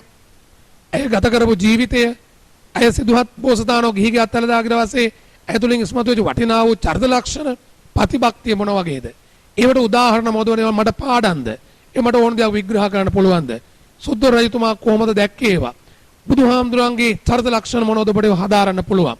ඊට පස්සේ පුතේ අතීත කතාවට ගියාට පස්සේ මගේ දූල පුතාට පුළුවන් විමර්ශනය කරන තනියෙන් ওই කතාව කියන ගා මොකක්ද? සඳකිඳුරයි කිඳුරියයි සත්ව ජීවිත. මිනිස් චරිත ලෙස පෙන්눔 කළාට මේක සත්ව ජීවිත. තිරිසන් ජීවිත තුලින් වර්තමාන සමාජයට කොතරම් පණිවුඩ දෙනවද? ඔබට පුළුවන් පුතේ තේරුම් ගන්න තනියෙන් වර්තමාන කුටුම්බ ජීවිත මොහොමද? පෞල් ජීවිත මොන වගේද? ස්වාමි සහ භාර්යා ජීවිත මොන වගේද? ආදරය කරන පෙන්වතියෝ සහ පෙන්වත්නු මොන වගේද? ඔවුන්ගේ ජීවිතයේ අර්බුද, ප්‍රතිභක්තියෙන් තොර බව මේ හැම දෙයක්ම ඔබට තේරුම් ගන්න පුළුවන්. එතකොට ඒ වූ ලෝකයකට අද 21 වන සියවසේ මේ උසස් පෙළ දාතේ පාඩම හෙට ලෝකයක් තනන්න ඉන්න ඔබට මොනතරම් ජීවිත උපදේශයක් මේ තුලින් ලබා දෙනවද? ජීවිතේ ඉගෙන ගන්න පාඩම් කොතරම් කියනවද? ප්‍රතිභක්තිය කියන මොනතරම් වටිනා වූ ගුණාංගයක්ද? ඔබට තේරුම් ගන්න පුළුවන්. සුන්දර කුටුම්බයක් තුළ දෙදෙනෙකුගේ එකතුවක් තුළින් කොතරම් සුන්දර ආදරයක් බිහි වෙනවද ඔබට තේරුම් ගන්න පුළුවන්. අනිත් පැත්තෙන් බරණන් නුවර බ්‍රහ්මදත්ත රජුගේ මොන වගේ කෙනෙක්ද? ඔහුගේ චරිතය මොන වගේද? ඔහු කොහොමද ක්‍රියා කළේ? ඒ ඔබට තේරුම් ගන්න පුළුවන් විවිධ වූ චරිත ලක්ෂණ විවිධ දේවල් අපේ ජීවිතේ ළඟා කර දෙනවා. අවසානයේදී සක්‍ර දේවේන්ද්‍රයා පිහිට වෙන්නේ මොකක් නිසාද? සක්‍රිය ඇවිල්ලා සඳකිඳුරගේ පණ ලබා දෙන්නේ මොකක් නිසාද? ඇයගේ ප්‍රතිභක්තිය සලකලා, ඇයගේ උතුම් ගුණාංගය සලකලා අපිට තේරුම් ගන්න පුළුවන් පුතේ මුළු මහත් සමාජයකට අනාගත ලෝකයක් තුළ ලෝකේ දියුණු රටවල් වුණත් නොදියුණු රටවල් වුණත් ගෝත්‍රික සමාජයකට වුණත් පුතේ පෞල් ජීවිතයක් තුළට වැදගත් වූ හර පද්ධතීන් සාර ධර්ම පද්ධතීන් ගොඩක් මේ ජාතක කතාවෙන් පුතේ අපිට කියාපාන බව නම් ඔබ කොයි වෙලාවකත් අමතක කරන්න එපා. අවසානයේ මේ ජාතක කතාවේ එකතැනක් ඔබ හදාරන්න වෙමන විමර්ශනය කරන්න ඕන මෙන්න මේ දේ. සඳකිඳුරිය සබ සම්පත් හමුවේ සියල්ල ඉවසන් හිටියද අප සබ සම්පත් සියල්ල අත්හැරිය දුක තේරුම් ගන්න පුළුවන්. සඳකිඳුරිය මොනතරම් තානාන්තර තනතුරු ලැබුණත් ඒවට වහල් වුණේ නැහැ. තනතුරට වහල් වුණේ නැහැ. හැබැයි පුතාලා දන්නවා ඇගේ චරිත ලක්ෂණ කෙතරම් විශිෂ්ට විදිහට අපිට අර්ථකථනය කරන්න පුළුවන්ද? මෙන්න මේ මුළු මහත් සමාජයක් පිළිබඳව ඔබට තනියෙන් පුළුල් ලෙස විවරණය කරන්න පුළුවන්. එහෙමනම් මගේ දුවේ පුතේ ඔක පද පිළිවෙල මම ඔබට පැවරුමක් දෙනවා. ඒ පැවරුමත් ඔබ මුල් කතාව තුළින් ඊළඟ කතාවට ප්‍රවේශ වෙන පෙර ඔබ ඒක අවසන් කරලා තියෙන්න ඕන. මෙන්න මේ පැවරුම ඔබ ලියා ගන්න. චුල්ලදනුද්දර ජාතකයේ පිළිබඳව අපි පසුව කතා කරනවා. ඊට පෙර ජාතක කතාව ඔබට පැවරුම් මෙන්න මේකයි. ජාතක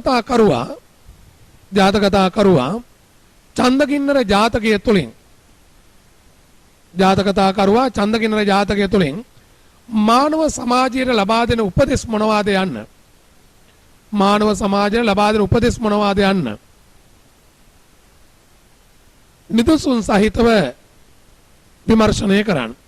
නිදසුන් සහිතව විමර්ශනය කරන්න. දැන් පුතේ ඔබ මේ උදාහරණ වලින් පොඩි කොටස් අරගෙන හරි මේක බලලා හරි කමන්නේ ඔබේ නිදහසින් ඔබට පස්සේ පන්ති පටන් ගත්තට පස්සේ නිශ්චිත කාල සීමාවෙදී ලියන්න බඩන් ඔබට පුරුදු කරනවා. ඔබේ මතකය අනුව ඔබට තේරෙන විදියට වර්තමාන සමාජ කලපලා අතීත සමාජ කලපලා ඔබට මේ චරිත පිළිබඳව අපිට උපදේශ මොනවද? ප්‍රතිභක්තිය මොනවද? ඒ රැක්කේ කොහොමද? ඒ ලැබෙන ගුණාංග මොනවද?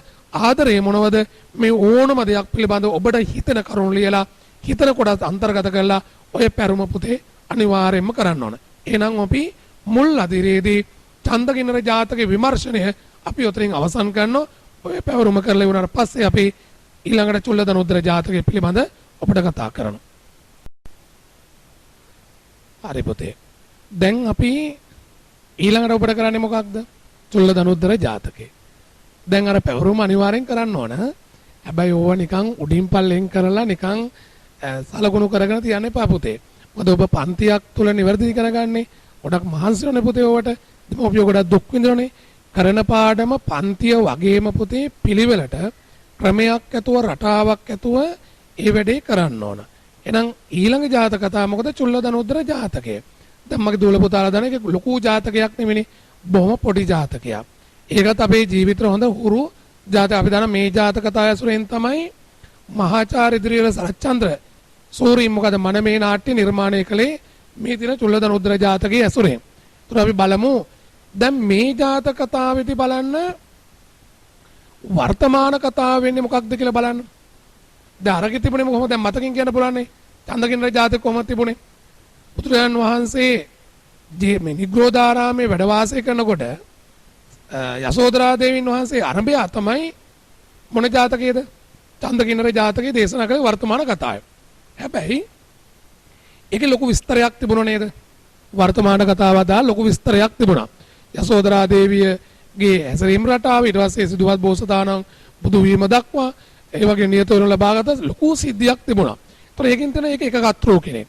දැන් මෙතෙන්දී වර්තමාන කතාවේ තියෙන පොඩ්ඩයි මොකක්ද? බුදුරජාන් වහන්සේ ජේතවනාරාමේ වැඩවසන සමයේ ස්ත්‍රියක් කරේ උකටලු භික්ෂු කෙනෙකුන් වහන්සේ ආරම්භයා මේ ජගත කතාව දක්වන ලදී. දැන් බලන්න මේකෙදී බොහොම කෙටියෙන් තියෙන වර්තමාන කතාව. දැන් බැරි වෙලා හරි ගැටලුවක් සහිත වෙලාවකදී ප්‍රශ්නයක් ඇහුවොතින් ජාතක කතා කෘතිය බහුකත්‍රූක කෘතියක් කියලා. දැන් අපිට ඔප්පු කරන්න පුළුවන් පුතේ. කරුණු අපිට ලියන්න පුළුවන්. අරගේ වර්තමාන කතාව දිග විස්තරයක් තියෙනවා. මේකේ වර්තමාන කතාවේ තියෙන්නේ බුදුහාරෝ ජේතවනාරාමයේ අරගේ නිග්‍රෝධාරාමයේ. වැඩ වාසය කරන්නේ ස්ත්‍රියක් කරේ උකටලි වෙච්ච භික්ෂුවක් කරඹයා තමයි මේ ජාතක කතාව දේශනා කරන්නේ. දැන් එතකොට එක භික්ෂුන් වහන්සේ නමක් ස්ත්‍රියක් කරේ ලෝභයෙන් උකටලි වෙලා වාසය කළා. දැන් බුදුහාමුදුරුවෝ ඒක දැනගත්තට පස්සේ බුදුහාරෝ අහන මොකක්ද? සබෑද මහණන් ඔබ ස්ත්‍රියක් කරේ ලෝභයෙන් වාසය කරනද කියලා. දැන් එහෙම ඇහුවට පස්සේ බුදුහාරට බොරු කියන්න බෑනේ. සබෑ ස්වාමීනි කියලා දැන්නවා. ඊට බුදුහාරෝ ලස්සන කියමනක් කියන මොකක්ද? බුදුහාරෝ කලබල වුණේ නැහැ. දොස් කිව්වේ නැහැ. තොර ශාස්ත්‍රූවරයෙක් වශයෙන් නායකයෙක් වශයෙන් ලෝතුරා බුදුන් වහන්සේ තුලින් ඉස්මතු වෙන උතුම් ගුණාංගයක් තිබෙනවා. දැන් අපි දන්නවා වර්තමාන සමාජයේ මුළු මහ ලෝකෙටම ඕනම සමාජයට වටිනා වූ හරපද්ධතියක් ජාතක කතාව තුලින් ඉස්මතු කරනවා. බුද්ධ චරිතය තුලින් ඉස්මතු කරනවා. දැන් මේකේ මොකක්ද වෙන්නේ? බුදුහාමුදුරුවෝ දැනගත්තට පස්සේ බුදුහාර අහනවා. ඇත්තද මහණ නුඹ ස්ත්‍රියක් කරේ ලෝභයෙන් වාසය කරන්නේද කියලා. ඒ වෙලාවේදී ඒ භික්ෂුව මොකද උත්තර දෙන්නේ? සැබෑව මහණ බුදුහානේ ඇත්ත. පිළිගත්ත බුදුහානන් ඇහුවට පස්සේ පිළිගත්තා. එතකොට එතනදී වටිනා වූ එකක් ගුරු ශිෂ්‍ය සම්බන්ධතාවය. බුදුන් වහන්සේ ගුරුවරයෙක් ලෙස ශිෂ්‍යෝ මෙහෙවන විදිය. දැන් බුදුහාට බොරු කිව්වේ නැහැ. බුදුහාරෝ කලබල වුණේ නැහැ. දොස් කිව්වේ නැහැ. බැන්නේ නැහැ. බුදුහාඳුරෝ මනසට තේරුම් කළ දුන මහාන තොප දැම්මතු නොවේ. ඔබ වහන්සේ දැන් විතරක් නෙමෙයි පෙරත් මේ ස්ත්‍රියම නුඹට අනර්ථව සිටියා කියලා කිව්වා. දැන් විතරක් නේ මේ ස්ත්‍රියම මේ ඔබ දැන් ඔය ලෝභයෙන් ඉන්න ස්ත්‍රියම පෙර ආත්මෙත් උඹට අනර්ථව සිටියා. يعني අයහපත් ලෙස සිටියා. දැන් බුදුහාර එපමණයි කිව්වේ. දැන් බුදුහාර දොස් කිව්වේ නේ. බුදුහාරගේ මහාන මේ ස්ත්‍රිය පෙර ආත්මෙකදී නුඹට අනර්ථව නැත්නම් අහිත ලෙස හිටියා. දැන් මේ වෙලාවේදී අනිකුත් භික්ෂුන් වහන්සේලා ඉල්ලා සිට බුදුහාඳුරගෙන් අනේ බුදුහාඳුරනේ එහෙනම් අපිට මේ ජාතක කතාව දේශනා කරා.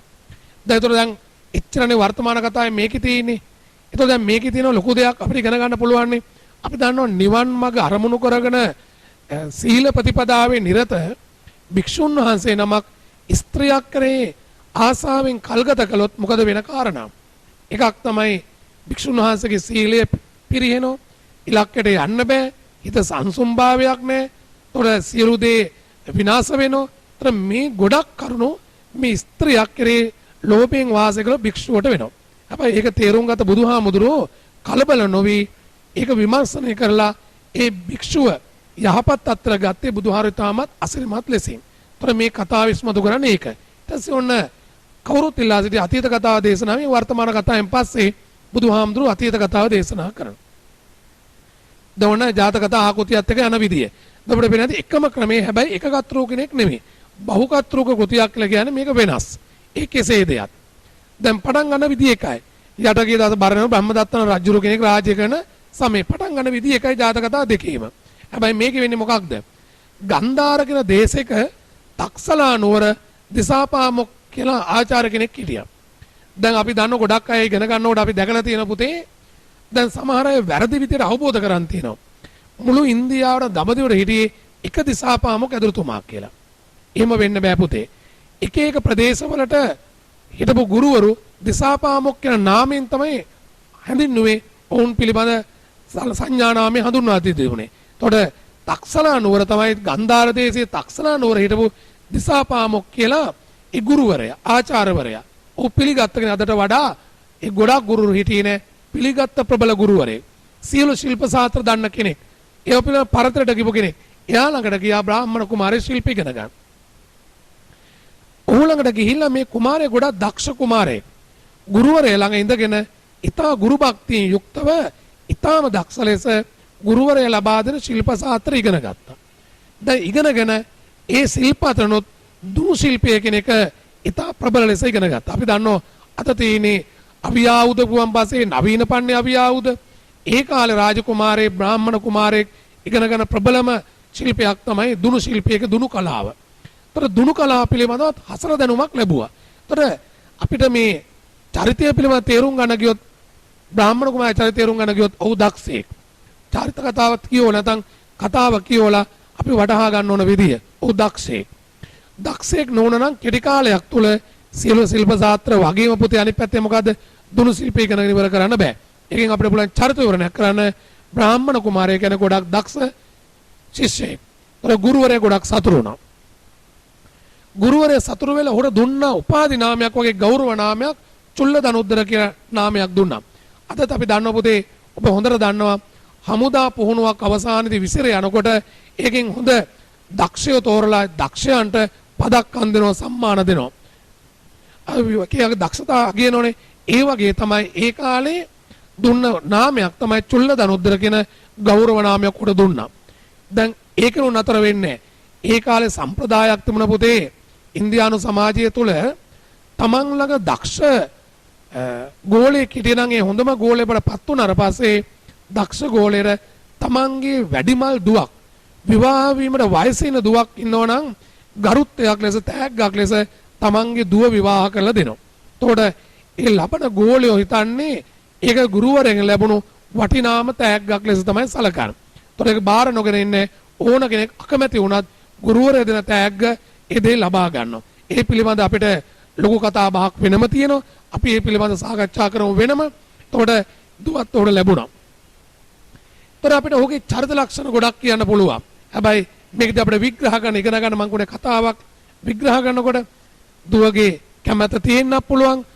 කැමැත්ත නැති වෙන්නත් පුළුවන්. හැබැයි පියාගේ තීරණය බ්‍රාහ්මණ සමාජය තුළ ඉන්දියානු සමාජය තුළ පීතෘ මූලික සමාජයක් තුළ පියා තමයි සම්පූර්ණ තීරණ ගන්න එකට එරෙහි වෙන කිසියෙකුට හැකියාවක් ලැබෙන්නේ නැහැ. ජාතක කතාවත් තුලින් පුතේ පරිපූර්ණ විග්‍රහයක් ඔබ ඉගෙන ගන්න ඔබ හදාරන්න. ඊට පස්සේ මොකද්ද වෙන්නේ? චුල්ලදනුද්දර තමන්ගේ බිරිඳ අරගෙන පාරක යනකොට මාවත යනකොට එක් වනාන්තරයකට පිවිසුණා. ඒ වනාන්තරේ පිවිසන ජාතකතා කරුවා චුල්ලදනුද්දර කොතරම් දක්ෂද කියලා පෙන්눔 කරන්න එක අවස්ථාවක් නිරූපණය කරනවා. මොකද මේ අවස්ථාව ඉස්සරහට එනෝ ත්‍රිමද ගලිත ඇතෙක්. ත්‍රිමද ගලිත ඇතෙක් කියන තුන් තැනකින් මද වැగిරෙන දෙනාසා දෙකම් පොඩු ඒ වගේ ස්ථාන තියෙනවා. ඒ ස්ථාන වලින් තුන් තැනකින් මද වැగిරෙන ත්‍රිමද ගලිත ඇතෙක් මද වැగిරෙන කාලෙක ඇතෙක් දරුණු බව වැඩි. ත්‍රිමද ගලිත ඇතෙක් ඉදිරියට එනකොට චුල්ලදනුද්දර චුට්ටක බිය වුණේ නැහැ. චුල්ලදනුද්දරගේ දක්ෂතාවය පෙන්눔 කරන ජාතකතා කරුව කරපු දේ තමයි චුල්ලදනුද්දරගේ පංචායුධ අරගෙන ගියේ. ඊතල 500ක් කඩුදුණු අරගෙන ගියේ. චුල්ලදනුද්දර මොකද්ද කරන්නේ? එක ඊතලයක් අරගෙන එක ඊතල පහරෙන් අර ඇතා බිම හෙලන බිම දානවා. ඒකෙන් අපිට ඉස්මතු කරන දේ තමයි අර දිසාපාමොක් ඇදුරුතුමා ළඟ චුල්ලදනුද්දර ඉගෙන ගන්නකොට කොතරම් දක්ෂ ලෙස නිපුණත්වයෙන් යුක්ත ශිෂ්‍යයෙක්ද කියන එකත් දක්ෂයෙක්ද කියන එක අපිට ඉස්මතු වෙනවා. දරුණු ඇතෙක් එක ඊතල පහරකින් උම්බස්තලයේ විදගෙන ගිහිල්ලා මරුමුවටපත් කරනවා. එහෙම ඉඳලා වෙන වනාන්තරයකට යනවා. දැන් වෙන වනාන්තරයකට ගියාට පස්සේ ඒ වනාන්තරයේ ගියාම පස්සේ එතන ඉන්න හොරු 500ක් මස් පුලුස්සාගෙන කන. දැන් අපිට මෙතනින් ජාතකතාවේ බොහොම පුළුල් අර්ථකථනයක් දෙනවා. මොකද මේ පුළුල් අර්ථකථනය එකක් තමයි අදත් හොරු ඉන්නවා. අද විශාල ප්‍රමාණයේ හොරු ඉන්නවා. ජාත්‍යන්තර මට්ටමේ හොරු ඉන්නවා. හැබැයි පුතේ ඒ කාලෙත් හොරු හිටියා. ඒතර සමකාලීන සමාජ තොරතුරක් විවරණය කරනකොට මේක බොහොම අපූර්ව ලෙස යොදා ගන්න පුළුවන්. මේ හොරු අදත් වනාන්තරවල ගැවසෙනවා. අනුන්ගේ දේවල් කඩා වඩා ගන්න. හැබැයි මෙතෙන්දී හොරු 500 මස් පුලුස්සන් ඉන්නකොට එතෙන්ට තමයි තමන්ගේ බිරිඳ යවන්නේ මස් රැගෙන එන්න. දැන් මේ පිළිබඳ අපිට කතා බස් ගොඩක් තියෙනෝනේ. අපිට ඔබට ඕන දෙයක් විවරණය කරන්න පුළුවන් පුතේ මේ ජාතක කතා සම්බන්ධයෙන්. ඒකට ඔබට පරම අයිතියක් තියෙනවා. මොකද මේ විවරණය චුල්ලදනුද්දර වගේ දක්ෂයෙක් තමන්ට විවාහ කරගත් බිරිඳ හොරු 500ක් ළඟට යවනකොට එතෙන්දී චුල්ලදනුද්දරගේ අපේක්ෂාව මොකක්ද? මොන වගේ දෙයක්ද කියලා අපිට ලොකු කතිකාවතක් තියෙනවා. ලොකු ගැටලුවක් තියෙනවා. ඒතකොට චුල්ලදනුද්දර බිරිඳ සොරුන් ළඟට යවනකොට ඇයට බෑ කියන්න බෑ. සැමියගේ අන එතන යා යුතුයි. හැබැයි අපිට ඕන තරම් විග්‍රහ කරන්න පුළුවන් සමහර විට චුල්ලදනුද්දරගේ අභිමානය නිසා. ඔහුගේ තියෙන තනතුරු නාමයත් එක්ක ඔහුට හොරු ළඟට යන්න බෑ. අනිත් එක තමන්ගේ බිරිඳට හානියක් කළොත් විපතක් කළොත් ඔහු ඕන අභියෝගකට මුහුණ දෙන්න සූදානම්. ඒ එඩිතරකම පෙන්වීමේ අවස්ථාවක් ලෙසනුත් අපිට යම් ආකාරයක් කියන්න පුළුවන්. ඒ වගේම බිරිඳක පැත්තෙන් ගත්තොත් එන යම් වැරදි ආදර්ශයකුත් ඒ තුළ ඉස්මතු වෙනවා. කොහොම හරි බිරිඳ හොරුන් ආර ගියාට පස්සේ හොරු මොකක්ද කරන්නේ? පිලිස්සු දඩමස් වෙනුවට හොරු දෙන්නේ අමු මස් දෙන්නේ. හැබැයි මගේ පුතේ ඔබට මේ ජාතක කතා පොත විවරණය කරනකොට පරිපූර්ණ අයිතියක් තියෙන දූල පුතාට ඉගෙන ගන්නකොට ඔබේ තීරණ සහ ඔබේ නිගමන වලට එන හොරු ගැන අගය කළොත් එහෙම හොරුන්ට තිබුණ නේද මගේ පුතේ අර ස්ත්‍රියර ඕන අතවරයක් කරන්න ඕන විනාශයක් කරන්න තිබුණ අතර 500ක් ඉන්න මේ සුන්දර යුවතියක් ඉදන් තනියෙන් යන්න යුද කරන්න ආවතර 500ටම ඇවිල්ලා චුල්ලදනුද්දර විනාශ කරන්න පුළුවන්. හැබැයි හොරු එසේ කළේ නෑ. හොරු පිළිබඳව අපිට ඕන නිගමනයක් සහ ඕන නිර්ණායකක අපිට ඉදිරිපත් කරන්න පුළුවන්. අමුමස් දීලා එවීම ගැනත් හොරු අපි අගය කරන්න ඕන. අමුමස් දැක්කට පස්සේ චුල්ලදනුද්දරට කේන්ති ගොස් අමුමස් දුන්නේ කුමක් නිසාද නැවත මේ මස් ටික යවනවා. එතනින් තමයි පුතේ අර හොරු එකිනෙකා ඔවුන්ට ආවේගය ඇතිව තරහ ක්‍රෝධය ඇතිව චුල්ලදනුද්දර වෙතර ඉන්නේ.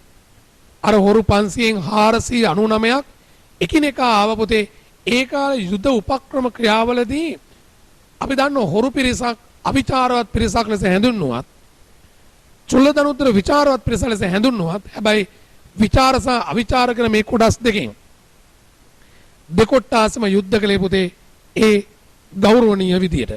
අර හොරු 500ම ඇවිල්ලා එකවර යුද්ධ කරන්න තිබුණා. හොරු 500 මාව නම් පුතේ අපි පිළිගත යුතුයි චුල්ලදනුද්දරට 500ත් එක්ක එකවර සටන් කරන අපහසු බව. හැබැයි එතෙන්දී එක හොරා එන්නේ චුල්ලදනුද්දර තමන් ළඟ තිබුණු ඊතල 499ක් අරගෙන අර 499ක් බිම හෙලනවා. ඒ තුලින් අපිට ඉස්මතු කරන චුල්ලදනුද්දර දක්ෂයි. සැබෑ දක්ෂයි. විශාල මනුස්ස සංහාරයක් ඝාතනයක් සිද්ධ වෙනවා. අපිට ඒ සම්බන්ධ ලොකු ගැටලු ගොඩක් තිබුණත් කතාවක් ලෙසින් විවරණය කරනකොට අපිට හැම පැත්තක්ම පිළිබඳ අර්ථකථනය කරන්න පුළුවන්. අවසානයේ ඉතුරු වෙන්නේ කවුද? සොර නායකයා විතරයි. සොර නායකයා අවසානයේදී එනකොට ඊතල ටික ඔක්කොම ඉවරයි. මොකද ඊතල තිබුණේ 499 ඔබට මතක ඇති. අනිත් ඊතලේ මොකද උනේ පුතේ? අනිත් ඊතලේ තමයි අර ත්‍රිමද ගලිත ඇතාට තිබ්බේ. කොට ඊතල 500 ඉවරයි. තමන් ළඟ තියෙනවා කඩුව තියෙනවා.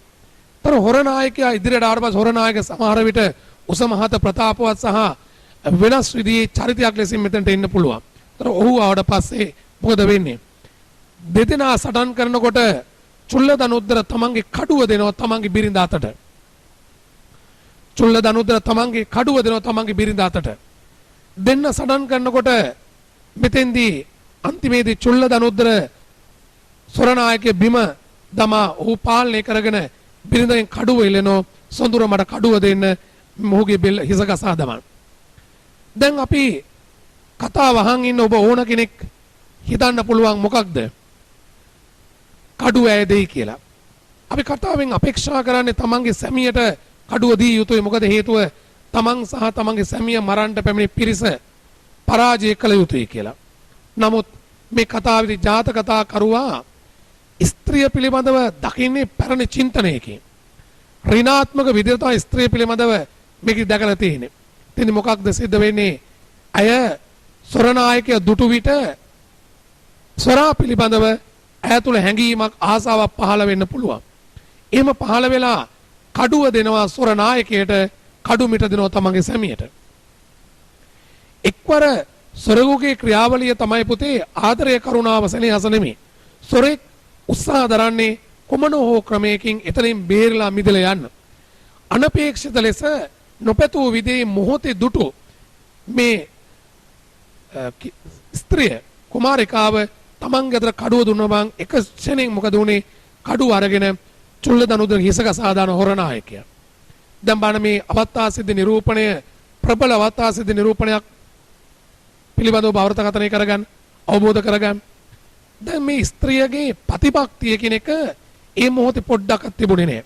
ඔබ දන්නෝ චන්දකින්නර ජාතකයේදී සැප සම්පත් හමුවේ බාර නොගත් කිඳුරිය, ඒ වගේම වෙනත් රජුරු පසුපස නොගියපු තෑගි භෝග නොගත් යසෝදරා දේවිය වගේ නේ මෙතන මේ චුල්ලදනුද්දරගේ බිරිඳ.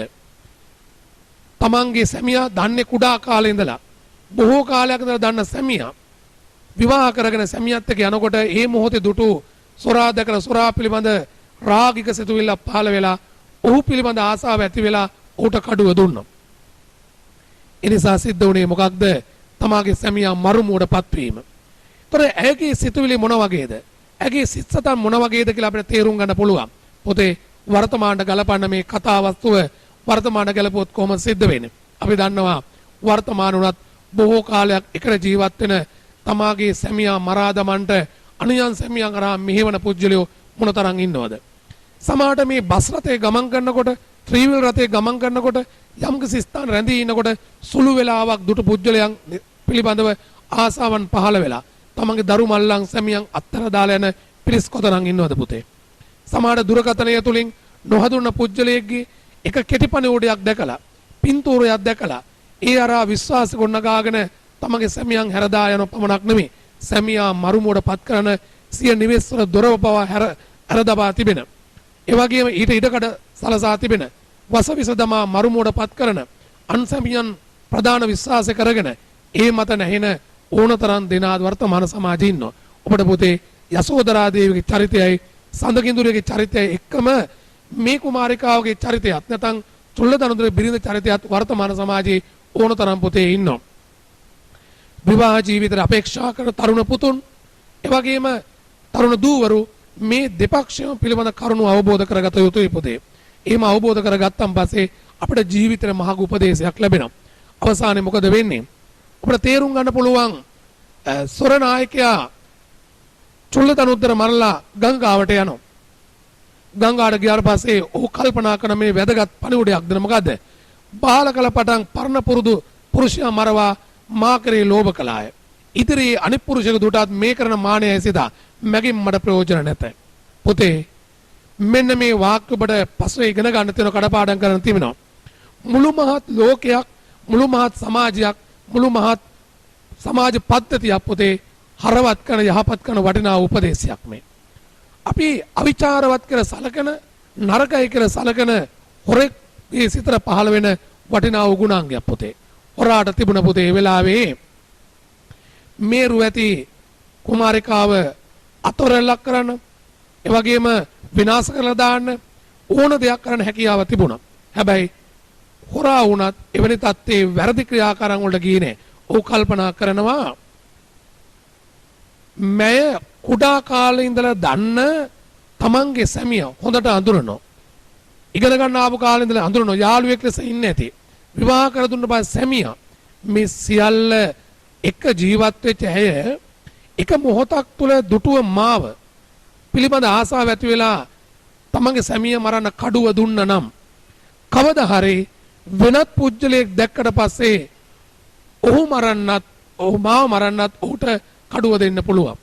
මාව මරන්නත් පුළුවන්. මේ උපදේශය පුතේ කතරම් විශිෂ්ට සහ සාර ධර්ම වලින් පිරිපුන් සොරේගේ සිත් තුළට පමණක් පහළ නෙමෙයි මුළුම සමාජයට පවා තේරුම් ගන්න ඕන දෙයක්. පුතේ ඔබ බය නැතුව විවරණය කරන මේ ජාතක කතා විවරණය කරනකොට ඔබ සිහියට ගන්න මෙන්න මේ කරුණු. වර්තමාන සමාජය තුල පුතේ මෙවැනි චරිත අපි ඕනතරම් දකින්න පුළුවන්. තමන්ගේ සුන්දර සැමියන් ගුණවත් වූ සැමියන් අත්තර දාලා යනවා වෙන පුජ්‍යලයෝ මුල් කරගෙන. මොහොතක් තුලින් දුටු පුජ්‍යලයෝ එක දවසක් තුල ඇසුරු කර පුජ්‍යලයෝ ඒ වගේ කෙටිපණිවෝඩයක් තුලින් හමු වෙච්ච පුජ්‍යලයෝ පිළිබඳ ආසාව ඇති වෙලා ඔවුන් සමග යනවා. ඔබ දන්නවා කිරිකැටියෝ දාලා පුංචි දරු පැටවු දාලා දරු සිනහස පැත්තක දාලා යන පිරිස ඉන්නවා. හැබැයි ඒ ගියපු පුජ්‍යන තේරුමක් ඇති වෙන්න ඕන කවදා හරි Tamanටත් දරුවෙක් ලැබුණොත් වෙනත් පුජ්‍යලයක දුටු විට තමනුත් ඒව දාලා යයි කියලා සිතුවිල්ලක් පහළ වෙන්න ඕන. වර්තමාන මේ දියුණුවයි කියන සමාජය තුල උගත් නෝගත් ભેදකින් තොර පුතේ හැඟීමට වහල් වෙච්ච රාගය මුල් කරගත්ත රාග චරිත වසං කරගත්ත චරිත පුතේ මේ සමාජ ස්ත්‍රීන් හරි පුරුෂයන් දෙපාර්ශ්වයම මේ වගේ ක්‍රියාකාරකම් ඕනතරම් සිද්ධ වෙන පුතේ. තනියෙන් හිතන්න මගේ පුතේ. ආදරණීය ලෝකයේ තුලත් ඔහොමනේ පුතේ. විවාහ වීමට පෙර ආදරණීය ලෝකයේ තුලත් දෙදෙනා ආදරය කළා යම් කිසි දවසක වෙනත් පුජ්‍යලෝ දුටු විට අර සියල්ල පසකට දාලා අලුත් පුජ්‍යලයන් පසුපස යන ස්ත්‍රීන් හෝ පුරුෂයන් හෝ මේ දෙපාර්ශ්වයම උනතරන් ඉන්නවා. ඒ අරා සිදුවන විනාශ කොතරම් තිබෙනවද පුතේ? වෙනත් කෙනෙක් දැක්කට පස්සේ පරණ පෙන්වතිය මරා දාන්න, පරණ පෙන්වතා මරන දෙදෙනාම එකතු වෙලා පරණ පෙන්වතා මරන දෙදෙනාම එකතු වෙලා පරණ පෙන්වතිය මරන්න මොනතරම් සාහසික කූර දේවල් පුතේ වර්තමාන සමාජයේ තියෙනවද පුතේ? ඔබට විභාගයේ ਵਿਚාරයකට ඕනම දෙයක් ඔබට ලියන්න පුළුවන් වෙන්නේ මෙන්න මේ උදාහරණ අරගෙන ඔබට ඕන විදිහට අර්ථකථනය කරන්න පුළුවන්. ඒ ගැන ඔබ චුට්ටක්වත් බය වෙන්න ඕනේ නැහැ ඔබට. කිසිම දෙයකට චකිතයක් ඇති කරගන්න ඕනේ නැහැ. අවසානයේ මොකද හිතෙන්නේ? මැගින් මට ප්‍රයෝජන නැත. ඔබ මේ වාක්‍ය විතරක් අපි පස්සේ කඩපාඩම් කරනවා. මැගින් මට ප්‍රයෝජන නැත කිව්වම් පස්සේ පුතේ මොකද වෙන්නේ? ඒතර මෑ විවාහ කරගත්තොත් අපි දන්නවා විවාහ ජීවිතයක් කියන්නේ මගේ පුතේ කෙනෙකු ජීවිතයේ අවසානය දක්වා ජීවත් වෙන කුටුම්බ ජීවිතයක්. එතන පුතේ අපි සැරෙන් සැරේ කෙටි කාලේ ඉනව බිරින්දෑවරු සැමියන් මාරු කරන රටාවට ජීවත් වුණ පුතේ ඒ ජීවිතවල සුන්දරත්වය හරි අඩුයි. හැබැයි විවාහයක් කියන්නේ සොඳුරු විශ්වාසනීය වාසනාවන්ත හවුල්කාර ජීවිතයක් නේ පුතේ. ඒක විනාශ වුණොත් පුතේ සියල්ල ඉවරයි. අද අපි දකින පුතේ සමහර විවාහ මංගල උත්සව ලක්ෂ කෝටි ගණන් වියදම් කළ උත්සව පවත්වලා නිවෙස් වලට ගිහිල්ලා දවස් දෙකෙන් තුනෙන් දවස් හතරෙන් පහෙන් වෙන පුජ්‍යලොත් එක්ක පුතේ අඩසිලෙස සමතා ඇති කරගෙන ගමන් කරන ආකාරය සමතා පවතන ආකාරය ඒ තුලින් සාල පෞල් දෙදරායන් අපි දැකලා තියෙන පුතේ. මේ රාග නිස්සිත චරිත හමුවේ සමාජ විනාශන විදිය. නමුත් හොරෙක් ලෙස උත පහළ විදිහට මැගින් මට ප්‍රයෝජන නැහැ. මෑ විවාහ වුණොත් එහෙම රූපෙට වසී වෙලා සම්පත් වලට වසී වෙලා කුමන හොදේ වසීලා මෑ විවාහ කරගත්තොත් මට සිද්ධ වෙන්නේ මහා අනාගත විනාශයක්. ඒක මුළු මහත් සමාජ පණෝඩයක් දෙනවා. නමුත් හොරාගේ සිතුවිල්ල තමයි හොරගම් කිරීම. ඇගේ ආභරණ ටික ගන්න ඕන නුඹ ඉන පැලඳි ඉන කඩ අරගෙන ඔබේ සියලු ආභරණ ටික දාන්න මම ගඟින් එගොඩ ඒ ටික තියලා ඔබ රැගෙන යන්නම්. හොරාගේ උපක්‍රමයට අහු වුණා මේ බිරිඳ අහුවෙලා සිරු දේ බැඳලා දීලා හොරා ගඟෙන් එගොඩ පීනාගෙන යන්න යනවා.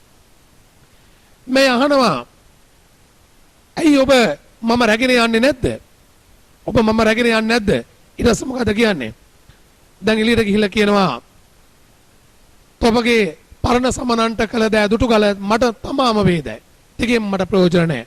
ඔයාගේ පරණ සැමියට කරපු දේ දකිනකොට මට බයයි. මගේ ජීවිතේ කුමක්ද වෙන්නේ කියලා මට බයයි. ඒ නිසා මට නුඹෙන් ප්‍රයෝජනයක් නැහැ. දැන් බලන්න තමන්ගේ සැමියට විරුද්ධ වීම ප්‍රතිපක්තියෙන් තොර වීම නිසා ඇයට සිදුවෙච්ච හානිය මොකක්ද? දෙවෙනි සැමිය නැති වෙනවා. ස්ත්‍රීන් ගොඩක් අසරණ වෙන්නේ පුතේ මෙන්න මේ වගේ ක්‍රියාවලදී. සමහර ස්ත්‍රීන් පුතේ ජීවිතේ සියදින විනාශා ගන්නේ, ජීවිත විනාශ වෙන්නේ, ජීවිත කාලෙම දුක් විඳින්නේ පුතේ මෙන්න මේ වගේ නිසි තීරණ නොගැනීම සහ ප්‍රතිපක්තියෙන් තොර වීම සහ රාගයට මුල් වෙලා රාගයෙන් යුක්තව කටයුතු කිරීම තුළින් සිද්ධ වෙන්නේ මොකද පුතේ? ජීවිත විනාශ වීම. සමහරට නොගැලපීම් බලන්නේ නැහැ. ඒ වගේ සුසුකම් බලන්නේ නැහැ. කිසිම දෙයක් නොබල පුතේ රාග නිස්සිත වීම තුළින් සිදු වෙන්නේ මහා ජීවිත හානි, මහා ජීවිත විනාශ. ඊට පස්සේ මොකද්ද වෙන්නේ? හොරා යන්න නික්මුණා ස්ත්‍රිය තනි වෙනවා. වර්තමාන සමාජය තුළින් පුතේ ඔයගේ තැන්වලදී ස්ත්‍රීන් අසරණ තැන් අපි ඕන තරම් දැකලා තියෙනවා. તો මෙතෙන්දී ස්ත්‍රිය ගඟ සමීපයේ අඬ ඉන්නකොට සක්‍රිය මේ පොත දකින්න. අපි දන්නවා චන්දකින්නර ජාතකයේදී සක්‍රිය පැමිණෙන්නේ ස්ත්‍රියගේ ප්‍රතිපක්ති ගුණාංගයට පැමිණෙන්නේ ඇයට උපදෙස් දීලා ඇගේ ජීවිතය තවත් ලස්සන කරා. සක්‍රිය මෙතෙන්ට එන්නේ ඇය උපහාස ලක් කළා ජමතවරා ජීවිතය යහපත් කරන්න උපදෙස් දෙන්න. මුලින් කරන්නේ උපහාස ලක් කිරීම. එතෙන්දී බලන්න පුතේ සක්‍රිය මේක දැනගෙන තමන් කැඳවන කවුද? පංචසික හා මාතලේ දිව්‍ය පුත්‍රය කැඳවන. මාතලේ හා පංචසික කැඳවලා පංචසිකට කියන මොකද්ද කියන්නේ? අහවල් දෙනට කියන අහවල් ගංගාව ස්ත්‍රියක් ඉන්නවා ඒ ස්ත්‍රිය වෙහෙසවන්න ඕන කියලා පංචසිකට කියන නුඹ උකුසු වේශයක් ගන්න ඕන. පංචසිකට නුඹ උකුසු වේශයක් ගන්න ඕන. මාතලට කියන නුඹ බස්ස වේශයක් ගන්න ඕන. මම ගන්නම් කැනහිල් වේශයක් අරගෙන ඊට පස්සේ මම මස් කැටියක් කටින් අරගෙන එනවා ගංගාවට. උකුස්සරගෙන උඹ අහසේ පියාසර කර කර ඉන්න. මාළුවට කියනවා මම ගංගාවට එනකොට ඔබ උඩ පැන පැන ඉන්න ඕන වතුරෙන්. සියල්ල සලසුම් කරගෙන යන්නේ පුතේ. මේ කැනහිලා මස් කැටිය කටින් ඩෑගෙන යනකොට අර මාළුවා නැත්නම් මාතලේ වතුරෙන් උඩට පයින්නකොට මාළුව ඩැහැ ගන්න මස් කෑල්ල බිමට දානවා. ඒ ෂණයෙන් පුතේ උකුස මස් කෑල්ල ගන්නවා. මාළුව වතුරට පැනලා පිරලා යනවා. කැනහිලාට මස් කෑල්ලත් ඒ වගේ මාළුවක් දෙන්නම අහිමි වෙනවා. ගංගාවෙන් ස්ත්‍රිය මොකද්ද වෙන්නේ? එතෙන්දී බාහයෙන් hina වෙන්න පටන් ගන්නවා. hina වෙන්න පටන් ගත්තට පස්සේ ඒ දුටු කැනහිලා අහනවා මෙන්න මෙහෙම දෙයක්. මෙතන නැටීමක්, ගී කීමක්, කිලිනලුවක් නැතුව මහත් කොට අස්ථානයේ සිනාසුනේ කිම්ද? මෙතන නැටීමක්, ගී ගැයීමක් මෙතන නැහැ. නිකරුණේ නුඹ සිනාසුනේ කුමක්ද බලන්න නාට්‍යයක් විදියට බොහොම අපූර්ව ලෙස මේ කතාව යනවා.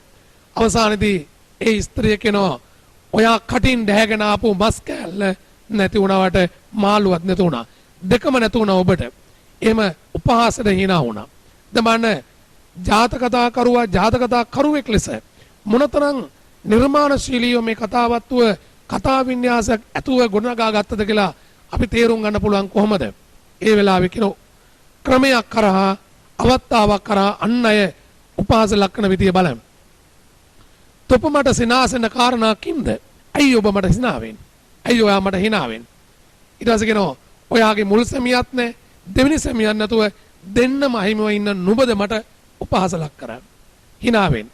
එතෙන්දී බලන්න සක්‍රියත් මොකද ගන්නේ? ඇයි උපහාස ලක් කරනවා? ස්ත්‍රියක් පොතේ ප්‍රතිපක්තිය තිබ්බනම් කවදාවත් ඒ වගේ දේවල් ලැබෙන්නේ නැහැ. ඒ වගේ අවමානයක් ලැබෙන්නේ නැහැ. ඒ වෙලාවේදී සක්‍ර දේවේන්ද්‍ර කියන මින් පස්සේ පතිවෘතා එහෙම කියන පතිවෘතා ධර්මෙනි සක් වෙන කිසිම දෙයක් කරන්නේ නැහැ. සක් කියනවා පතිවෘතා ධර්මේ විනා මෙසියු නොකඩුත්තක් නොකරව. මෙන්න මගේ පුතේ සමාජයට දෙන උපදේශය. සමාජ වටිනා වූ හරය. මොකද හරය? පතිවෘතා ධර්මයේ විනා මෙවැනි කටයුත්තක් නොකරව. මුළුමහත් සමාජයක් තුළ ස්ත්‍රීන්ට විතරක් නෙවෙයි මගේ පුතේ ව්‍යංගාර්ථව පුරුෂයන්ටත් පණිවුඩයක් දෙනවා. බිරිඳක් ප්‍රතිභක්තියෙන් ඉන්න ඕන. තමන්ගේ සැමියා විතරක් ඉන හැඟීමෙන් සැමියාත් තමන්ගේ බිරිඳ පිළිබඳ විතරක් හැඟීමෙන් ඉන්න ඕන. එහෙම කල්ගත කරන පුතේ විශ්වාසය කියන එක පරමා ඥාතිය නැත්නම් විශ්වාසය පරම දේ ලෙස අපි ඉතින් ඉස්මතු වෙනවා. මොකද ජීවිතේට අවශ්‍ය වෙන පුතේ විශ්වාසය. මේ වගේ රාගික චරිතයෙන් යුක්ත ස්ත්‍රියක් යම් පුරුෂයෙකුට ලැබුණොත් ඒ පුරුෂගේ ජීවිතේ පුතේ මහා විනාශකාරී ජීවිතයක් වෙනවා. අර චුල්ලදනුද්දර මියති වගේම ජීවිත විනාශ වෙන මානසික රෝගීන් බවටපත් වෙනවා.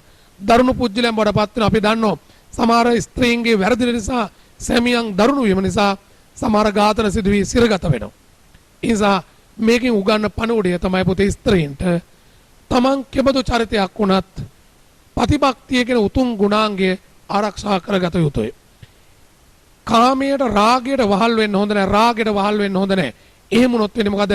తాවකාලික ක්‍රියාවලියක් නිසා මුළු මහත් සමාජයක්ම පෞල් ජීවිතයම විනාශ වෙනවා. පුතාලා දන්නවා පුතේ මේව විග්‍රහ කරන ඔබට ඕන විදිහට විග්‍රහ කරන්න පුළුවන්. ස්ත්‍රීන්ගේ සහ පුරුෂයන්ගේ රාගයට ලොල්කම නිසා අසරණ වෙන්නේ කවුද පුතේ? අසරණ පුංචි දරු පැටව. අපි දන්නවා සමහර නිවෙස්වල අසරණ පුංචි දරු පැටව පුතේ අම්මා තාත්තා නැතුව වෙනත් තැන්වල හැදෙන ළමා නිවාස වල හැදෙන පුතේ. උන්ට අම්මා කියලා කෙනෙක් නැහැ.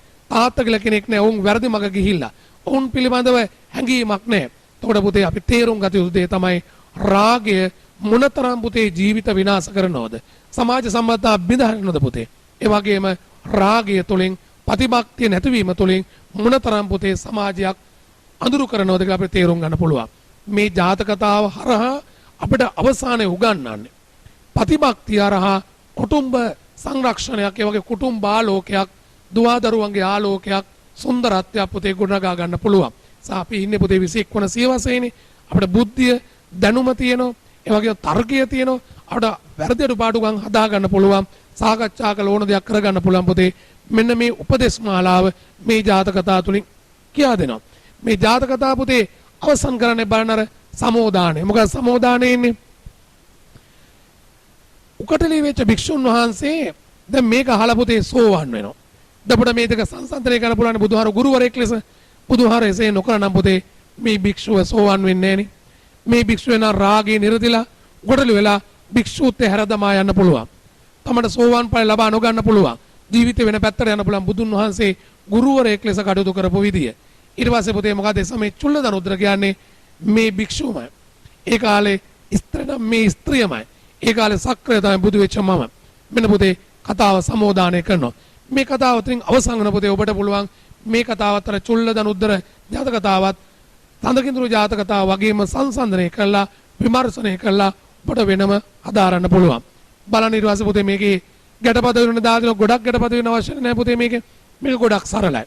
අර වගේම මේක පියවරෙන් පියවරෙන් පුතේ එකින් එක බලන්න ඕන. බලලා හොඳට ඒක හදා ගන්න ඕන. තේරුම් හොඳට පුරුදු වෙන්න ඕන. ඊළඟ බලන්න මේකේ තියෙන ඔබට කඩපාඩම් කරු විශේෂ කොටස් දැයකත් බලන්නකෝ. හැබැයි පුතේ මේකත් හොඳට කඩපාඩම් කරන්න ඕන. හැබැයි කඩපාඩම් කරගත්තේ නැත්තම් නම් වැඩක් නැහැ. දැන් බලන්නකෝ. බුදුරජාණන් වහන්සේ ජේතවනාරාමයේ වැඩවසන සමයේ ස්ත්‍රියක් කෙරේ උකටලු භික්ෂු කෙනෙකුන් වහන්සේ අරඹයා මේ ජාතකය දක්වන්නලාදී. ඒතර අපි දන්න මේකත් ඉස්සලා චන්දකින ජාතක දෙකේම වර්තමාන කතාව පටන් ගන්න විදිය. ඊට පස්සේ මේකේ තියෙන මොකද්ද? ඒකත් වර්තමාන කතාවේ කොටසක් තියෙන සැබෑද මහාන තා ස්ත්‍රියකේ ලෝභයෙන් වාසය කරන්නේ දැයි. විචාල කල්ලි සැබෑ ස්වාමීනි. දන්නෝ කාලේ මේ ස්ත්‍රියකේ ලෝභ කළේ තොම්පොදැන් මතු නොවේ. දැන් මෙතන තියෙනවා නාට්‍ය සංවාදයක් තියෙනවා, දෙපසක් තියෙනවා. ජාතක කතාව තුළ කොහොමද කතාව දෙන්නේ කියලා ඔබට ඕන දෙයක් ලියන්න පුළුවන්. ඔබටම තේරෙන පුතේ කෙටි කාලයක් තුළ කොතරම් දේවල් හදාරන්න පුළුවන්ද, ඉගෙන ගන්න පුළුවන්ද කියන එක. ඊට පස්සේ බලන්න අතීත කතාවට යන විදිය. යටගිය දවස බරණන් නුවර බ්‍රහ්මදත්තන රජුරු කෙනෙකු රාජ්‍ය කරන සමයේ දෙකේම පුතේ උදාහරණ සමාන ගන්න යන්නේ එහෙමයි. ඊට පස්සේ දඩමස් පුලුසා කරන මිනිසුන් තැනට ගොස් දඩමස් ඉල්ලාගෙන ඒවයි කියා යවුව. ඒතර එක වාක්‍යයක් ඉවරයි. ඕන ඒක විතර පාඩම් කරන්න පුළුවන්. තව වාක්‍ය ලෙස ගන්න පුළුවන් මොනවද? පිලුසෝ මාංශ නොදී අමු මාංශ දුන්නේ අපගිරේ කනස්සලු වෙන්ද කියා දෙවෙනි බිරින්දාද අමු මාංශය වන්නා ස්වරූපංශය කෝපවන. මෙතනින් උදාහරණ කීපෙට ඔබට කල්ල ගන්න පුළුවන් පුතේ. හැබැයි මේ කොටස නම් කඩපාඩම් නම් කරන්න ඕන. ඊට පස්සේ සොඳුර කඩුව දීලවයි. දැන් බලන්න නාට්‍යයක් ලෙසින් සජීවී ලෙසින් අපිට මේක තේරුම් ගන්න පුළුවන්. අපි දන්නවා මේ ආශ්‍රයෙන් ලියපු එකක් තමයි ඉදිරිය සරච්චන්ද්‍ර මනමේ නාට්‍ය. මනමේ නාට්‍ය පුතේ කඩුව දෙන්නේ නැහැ. මොකද වෙන්නේ? කුමරිකා වහනවා දිරියෙන් ඔබත් එක්ක යුද්ධ කරපු එයාට මරා දමන එක හොඳද කියලා අහනකොට එයලා හිත වෙනස් වුණාන් පස්සේ තමයි අර ප්‍රතිනායක කඩුව එක වර උතුරගෙන මනමේ කුමාරයා මරන. ඒතර වරදසද නොදැනමි වරද කාගේද කියලා දන්නේ නැහැ. හැබැයි හිතේ තමයි එතන ඇල්ලුවක් උනේ. නමුත් පුතේ මෙතන මොකක්ද තියෙන්නේ? මෙතන තියෙනවා සොඳුර කඩුව අපි නාට්‍යයක් වගේ අපි සජීව වෙනවා ජාතක කතා කරුවා. සොඳුර කඩුව දීලා අත්තික් කොටලන්නා. සොරාට කඩුමිටදී චුල්ල දනුද්දර කොපුව දීලුව. මොකද අවස්ථා නිරූපණයේ ප්‍රබල ලෙස දක්වලා දෙන පොතේ චරිත ලක්ෂණ පිළිබඳව අපි විවරණය කරන්න පුළුවන්. ඊට පස්සේ මොකද කියන්නේ? බාලකල පටන් පරණ පුරුදු පුරුෂයා මරවා මාගරේ ලෝභ කළාය. අපි මේ විවරණය කළා. ඉදිරි අනිත් පුරුෂ දුට මේ කරන මානය සිතා මගෙන් මට ප්‍රයෝජන නැත. පොතේ මේකෙන් පොඩි කෑලි අරගෙන ඔබට ඕන ਵਿਚාරයක් ලියන්න පුළුවන්. සොඳුර තොප ඉන තිබූ ඉන කඩෙන් තොප පලං ආබන ගලවා බැඳ දීලාන. ඇයි ස්වාමි පුත්‍රයන් මා ඇරපියා නික්මුණාදයි. තිගෙන් මට දැන් මෙතන කොටස් දෙකක් ගන්න පුළුවන් මගේ පුතේ. ඇයි ස්වාමි පුත්‍රයානේ මා ඇරපියා නික්මුණාදයි. තව කොටසක් ගන්න පුළුවන්. තිගෙන් මට ප්‍රයෝජන නැත. දැන් විචාර ලියනකොට පොඩි උදාහරණයක් අරගෙන පුතේ ඔබට ගොඩක් ලියන්න දැන් දන්නව නේද? වර්තමාන සමාජය ගලපලා අපිට විවරණය කළ ඕන දෙයක් ඔබට ලියන්න පුළුවන්. ඊට පස්සේ කියනවා අසවල් ගඟ සමයුණු ස්ත්‍රිය වෙහෙසඬුව මන පොඩි වාක්‍යයක් තියෙන්නේ. මෙතන නැටීමක් ගී කීමනව මහත් කොට අස්ථානයේ සිනාසුනේ කිම්ද විචාලය. පතිඋතා ධර්ම විනා මෙසේ උදයන් නොකරව. දැන් මේ පොඩි කෑල්ල තුලින් පුතේ ਵਿਚාරයක් ලියන කොතරම් දේවල් අපිට ගන්න පුළුවන්ද? කොතරම් අපිට විවරණයක් කරන්න පුළුවන්ද? ඊට පස්සේ සමේ බන් අවසාන සමෝදානය. එසමේ චුල්ල දනුද්දර නම් මේ භික්ෂුවය. එසමේ ස්ත්‍රී නම් මේ ස්ත්‍රීමය. එසමේ සක්‍රෝපන්නේ බුදු මම මේ තමන් වහන්සේ වදාළසේක. දැන් උතරින් ජාතකතා කඩපාඩම් කරන කොටසත් අවසන් කරන මේ කොටස අනිවාර්යෙන් පුතේ මේ දක්වා අටින් ටික ඔබ කඩපාඩම් කරගන්න ඕන. දැන් ඔබට දෙන මෙන්න මෙහෙම පැවරුමක්. හැබැයි පුතේ ඒ පැවරුමත් ඔබ හොඳට බල්ලා කතා පුරුදු වෙලා ඔබේ මතෙන් ඔබේ අදහස් වලින් ඔබේ නිර්ණයත් එක්ක ලියන්න. ලියාගෙන පුතේ ඔය ටියුට් එකේම නැත්නම් නිබන්ධන ලියන්න නැත්නම් වෙනම කොලේ කාර්යකම නැ ලියාගන්න. ජාතකතා කරුවා චුල්ල දනුද්දර ජාතකය තුලින් ජාතකතා කරුවා චුල්ල දනුද්දර ජාතකය තුලින් මානව සමාජයේ ගෙනහැර පානු ලබන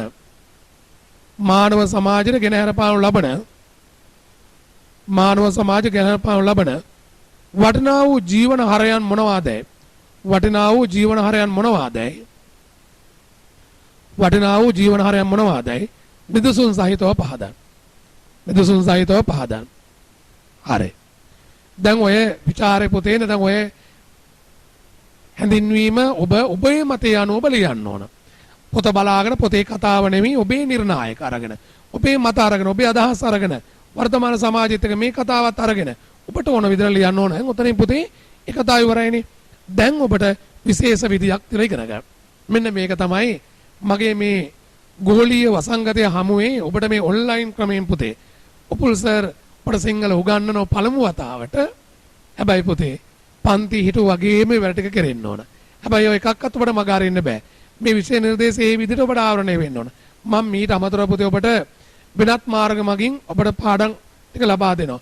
තව පැවරුම් ලබා දෙව ඔබ සියල්ල කරන්න ඕන පුතේ. නැත්තම් අපිට කාලේ මදිනේ මගේ දුවේ පුතේ. දැන් බලන්න විභාග අහන විදිය. ප්‍රශ්න වල පිළිතුරු සපයන ආකාරයෙන් මම දැන් කියලා දෙනවා. දැන් මේ වගේ ඡේදයක් දෙන්න පුතේ. විභාගයට මේ වගේ ඡේදයක් දෙනවා අනිවාර්යයෙන්ම. ඒක වෙනස් වෙන්නේ නැහැ නේ පුතේ. මං කියපු විදියට මොක කතා දෙක බලාගත්තන් පස්සේ බලන්න මේ වගේ ඡේදයක් දෙනවා. දැන් මේ ඡේදෙන්නේ චුල්ල දනුද්දර ජාතකයෙන්. බලන්න ඡේදයටදී අහන ප්‍රශ්න බලන්න කොච්චර ලේසිද කියලා බලන්න. මාතලී මවාගත් වේශය කුමක්ද? දැන් විභාගයට ලියන්න දෙන්නේ වර්තමාන ලිඛිත ව්‍යවහාරයෙන් ලියන්න දෙන්නේ. ගොඩක් කට්ටිය දන්නේ මොකද මේ වර්තමාන ලිඛිත ව්‍යවහාරය. ඒතර වර්තමාන ලිඛිත කියන්නේ දැනට අපි ව්‍යවහාර කරන භාෂාවෙන්. දැන් බලන්න උත්තරේ මොකද්ද කියලා. මාළයෝගේ ස්වරූපය. දැන් මෙච්චරයි උත්තරේ ගිය අවුරුදු විභාගයට ආවේ මෙහෙමයි. 2019 අවුරුද්දේ විභාගයට ආපු ඡේදය තමයි මේ තියෙන්නේ. මෙන්න ලියන විදිය. මාළයෝගේ ස්වරූපය. දැන් මගේ දුවේ පුතේ මේ උසස් පෙළනේ. දැන් මේ පාඩම අම්මා තාත්තා බලනෝ නම් ඒ තැහුම්කන් දෙනෝ නම් කොච්චර දේවල් ඔබට තේරුම් ගන්න පුළුවන්ද? මේ සිංහල විෂය හදාලා සරලව ඒකක් ගන්න එක මහා අමාරු දෙයක්ද කියලා බලන්න. කට්ටිය සිංහල අමාරුයි මේක ගොඩක් දේවල් තියෙන බන කොච්චර සරලද කියලා බලන්න පුතේ. පොඩි කතා තියෙන අනිත් ඒවාත් එහෙමයි පුතේ. දැන් බලන්න පොඩි උත්තර ලකුණු එක ලකුණයි. දෙක බලන්න සිංහලය වික්ෂේපයටපත් වූ ඒයි කෙලින්ම පුතේ නිශ්චිත ප්‍රශ්නයක් අහනවා. ඒතකොට ඒක වැල්වට ආරන් අනවශ්‍ය දේවල් යන්න බෑ. මොකද උත්තරේ එන්න ඕන? මාළුවත් මස් කැටියත් නොලැබී යාම නිසාය. කෙටි උත්තරයක් තියෙන්නේ. අනවශ්‍ය දේවල් ලියන්න බෑ පුතේ. බලන්න ඡේදෙම තියෙන එකක් ලියලා අපිට ලකුණු ගන්න තියෙන්නේ. තුන්වෙනි එක බලන්න 3ට එන්නේ පුතේ හැම අවුරුද්දෙම කොටසක් දීලා ඒක ලිහිල් බසින් ලියන්න ඕන. හැබැයි එක වචනයක්වත් එක අත්තරින්න බෑ. කොහමද තියෙන්නේ? මම කට තිබූ මාංශය දමා මස්යා ඩෑ ගන්න තීමි. අන්න ලියන්න ඕන කොහමද? ඒක පුතේ ලිහිල් මම කටේ තිබුණු මස් කැබැල්ල ඉවත දමා මාළුවා ඩැහැ ගැනීමට යමි. මම කටේ තිබුණු මස් කෑල්ල ඉවත දමා මාළුවා ඩැහැ නැති පුතේ හැම අවුරුද්දෙම මගේ දුවේ පුතේ මේ වගේ කොටසක් දෙනවනේ පාඩයක් ලියන්න. ඇත්තටම කතාව හරියට හැදෑරුවා නම් අමාරු නෑනේ. දැන් බලන්න ඊළඟ පුතේ වැදගත් දෙයක් අහන කෙටි විවරණ. මේක තමයි 2019 ඉඳලා ක්‍රියාත්මක විභාගෙදී අලුත් වෙච්ච ප්‍රශ්නයක් මේක. කියලා ඉස්සර දුන්නේ නෑ මෙහෙම කෙටි විවරණයක් ලියන්න. ඒකට පොඩි හැඳින්වීමක් පුතේ කරන්න ඕන. දැන් බලන්න මේක ඇහුවේ පංචසික යන වචන කෙටි විවරණ සපයන්න. එතකොට ඒක මෙන්න මේ විදිහට වෙන්න ඕන. පංචසික කියලා ලියලා සක්‍රයාගේ වීණා වාදකයා හේවත් දිව්‍ය ගාන්ධර්වයා. එහෙම ලිව්වම මදි හිස මුදුනේ කොණ්ඩ කැරලි පහක් බඳින හේන් පංචසික නම් වයන්න බල කෙටි විවරණය. සමහර ලියනවා සක්‍රයාගේ වීණා වාදකයා කියලා. එහෙම ලිව්වට ඒක කෙටි විවරණයක් වෙන්නේ නැහැ පුතේ. පංචසික කියන්නේ හිස් මුදුනේ කොණ්ඩ කැරලි පහක් බඳින නිසා තමයි පංචසික කියන්නේ. අන්න එහෙම අපිට කියන්න පුළුවන්කම තියෙනවා. මේ තමයි ලකුණු හතර බාන ඔබට ඒ විදිහම ලකුණු හතර ගන්න පුළුවන් පුතේ. පොඩ්ඩක් අත අමාරු නෑනේ. දැන් අතට බලන්න ඔය හතරට අමතරව ඊට පස්සේ යන අවස්ථා සම්බන්ධයක්. විභාගයේ අවස්ථා සම්බන්ධයක් අහනවා. දැන් බලන්න අවස්ථා සම්බන්ධය කොහොමද තියෙන්නේ කියලා බලන්න. මාගේ ස්වාමි පුත්‍ර පැණි මරණ දුක්ඛයට අට වේවා. දැන් පුතේ ඇත්තටම බලන්න වෙන විෂයන් මාලාවල් වගේද බලන්න. වෙන විෂයන් වගේද බලන්න. පොඩි කතා දෙකක් නිශ්චිත ලෙසම ලකුණු 22ක් ගන්න පුළුවන් පුතේ. පොඩ්ඩකට අමාරු නෑනේ. එහෙම පන්න පහක් හතරක් නේ ඔබට ලියන්න තියෙන්නේ පුතේ. හිතලා බලන්න පොත් කීයක් තියෙද කියලා බලන්න. අපි ඒවා හරියට පුතේ හදාරුවොත් මේවෙන් අර අනිත් ළමයි වගේ ඔබට සතුටෙන් විශ්වවිද්‍යාලයට ඒ වගේ විද්‍යාපීඨ ඔබට යන්න පුළුවන්. දැන් බලන්න ඒක ලියන විදිය බලන්න. දැන් මේක ලියන විදිය මේ තියෙන්නේ. ඔබ මේක හරියට හදාරමින් ලියන විදිය. කුරුණෑගල රාජධානී සමයේ රචිත ජාතක කතා පොතේ එන චන්දකින්නර ජාතකයේ උපුටා ගන්නා ලද්දකි. එහෙම ලියලා තුන අඳුර ගැනීම පොත කතාව. අවස්ථාව සිද්ධිය කවුද කාටද පුතේ විස්තරය තියෙන සමහර කටේ ලියන්නේ මොකද්ද? බන්නර් රජු කිඳුරාට. නැත්නම් කිඳුරිය බන්නර් රජුට. තනියෙන් කෙටියෙන් උත්තර එහෙම ලිව්වට පුතේ ලකුණු දෙන්නේ නැහැ. එතන කවුද කාටද කොතැන්දිද කොමක් අරඹයාද කියන විස්තරය ලියන්න ඕන. එතන මොකක්ද දෙන්නේ? බරණැස් රජු බෝසත් කිඳුරාට විද සිහිමූර්චා වූ අවස්ථාවේ කිඳුරා මිය ගියේ යයි සිතා කිඳුරිය විසින් බන්නර් රජු කියන ලද්දකි. අන්න බලන්න විස්තරය ලිව්වා. දැන් මෙහෙම ලිව්වම් පුතේ මේකට ලකුණු 3ක් නේ වගේ පුතේ. 3යි අතර 3යි කියද අතර 4යි කියද බලන්න. 4යි 3යි 7යි. දැන් මම කොච්චර ප්‍රායෝගිකද කියලා මේක. ඊළඟ බලන්න ਵਿਚාරයක් අහන තුන්වෙනි එකට. ඒ අහපෙක බණ්ඩ 19 අවුරුද්දේ. ස්ත්‍රී ඡායාසය පවද සංකීර්ණ ලක්ෂණ ප්‍රකට කිරීමෙන් කිරීමත් මෙතනනේ කිරීමත්. කොටස් දෙකකට ඇහුවේ. ස්ත්‍රී ඡායාසය පවද සංකීර්ණ ලක්ෂණ. එතකොට සඳකින්දුරියගේ ලක්ෂණ, යසෝදරාගේ ලක්ෂණ, අර පැත්තෙන් චුල්ලදනුගේ බිරිඳගේ ලක්ෂණ, ඔහුගේ ක්‍රියාකාරකම් මොන වගේද? දැන් ඒක හොඳට ඔබ දන්නෝනේ. හිතලා ලියන්න පුළුවන් ඒ ලක්ෂණ. ඊට පස්සේ ඒකටම බද්ධ තව එකක්. ඊට පස්සේ මොකක්ද තියෙන්නේ? ඒ සඳහා යෝග්‍ය භාෂා ව්‍යවහාරයත්. ඔබට අහුණානේ කෙටි වාක්‍ය, දිගු වාක්‍ය, උපමා, ලස්සන කියමන් ඒව දාලා කොහොමද මේක සාර්ථක වුනේ? ඔබට ඕන තරම් කරුණු ලියන්න පුළුවන්. මේක ලකුණු 15ක් තියෙනවා. ලකුණු 22ක් කියලා ඔබ දන්නවා. මෙන්න මේ විදිහට තමයි පුතේ මේකෙන් දැන් මේ ටික ඔබට තියෙන්නේ තවරුන් ටික මේ තියෙන්නේ. ඔබ ගෙදර ඉඳන් පුතේ නැවත පන්ති පටන් ගන්නතුරු මගේ ආදරණීය දූල පුතාලට මෙන්න මේ පැවරුන් ටික සිදනන් අට දක්වා තියෙන පැවරුන් ටික ඔබ අරගෙන මේක විචාර ලියන්න ඕනේ. ඔබ මේ කොළ අරගෙන එක ප්‍රශ්නෙන් පන්නේට මොනව දෙන්න ඕන මොන කරුණු දෙන්න ඕන කියලා ඔබ කෙටි සටහන් ටිකක් කෙටි වරන් ටිකක් ලියන්න ඕන. මෙන්න මේ උදාහරණ 4 ඉන්නේ මේකට මේ උදාහරණ ටික මෙන්න මේ කරුණු ටික එන්නේ කියලා ඔක්කොම කරුණු ටික පොයින්ට් කරන්න ඕන මේ ප්‍රශ්න 8ටම අදාළ. ඊට පස්සේ නැවත පන්ති පටන් ගත්තට පස්සේ පොතේ මම මේ කරුණු ටික විචාර ටික ඔබට එකින් එක විස්තේ විස්තරාත්මකව ඔබට කියලා දෙනවා. ඒ සියල්ල පොතේ නියම විභාග ප්‍රමිතියට විචාර පිළිබඳ හඳුන්වලා දීලා ඔබට ලියවනවා. එහෙනම් මගේ ආදරණීය දුවේ පුතේ අපි පුරා මාසයක් තිස්සේ මේ ගෝලීය වසංගතයක් හමුවේ වෙනදා මගේ ආදරණීය දුල පුතාලා අපි සුවදව කතා කරලා hina වෙලා ඔබ ආදරයෙන් බැඳීමෙන් සෙනෙහසින් ඔබ මුණ ගැහිලා හොඳට පාඩම් හදාarලා මෙතෙන්දි සියල්ල ඉවර කරලා ලියලා කියලා පුරුදු වෙලා මගේ දුල පුතාලා යන්නේ. ඉතින් අපි කාටවත් පුතේ දැන් ඒක කරන්න බෑනේ. අපි හැමෝම ඉන්නේ අවිනිශ්චිතවනේ පුතේ. අපි පරිස්සම් වෙන්න ඕනේ ඔක්කොම ගන්න ජීවිත පරිස්සම් කරගන්න ඕන.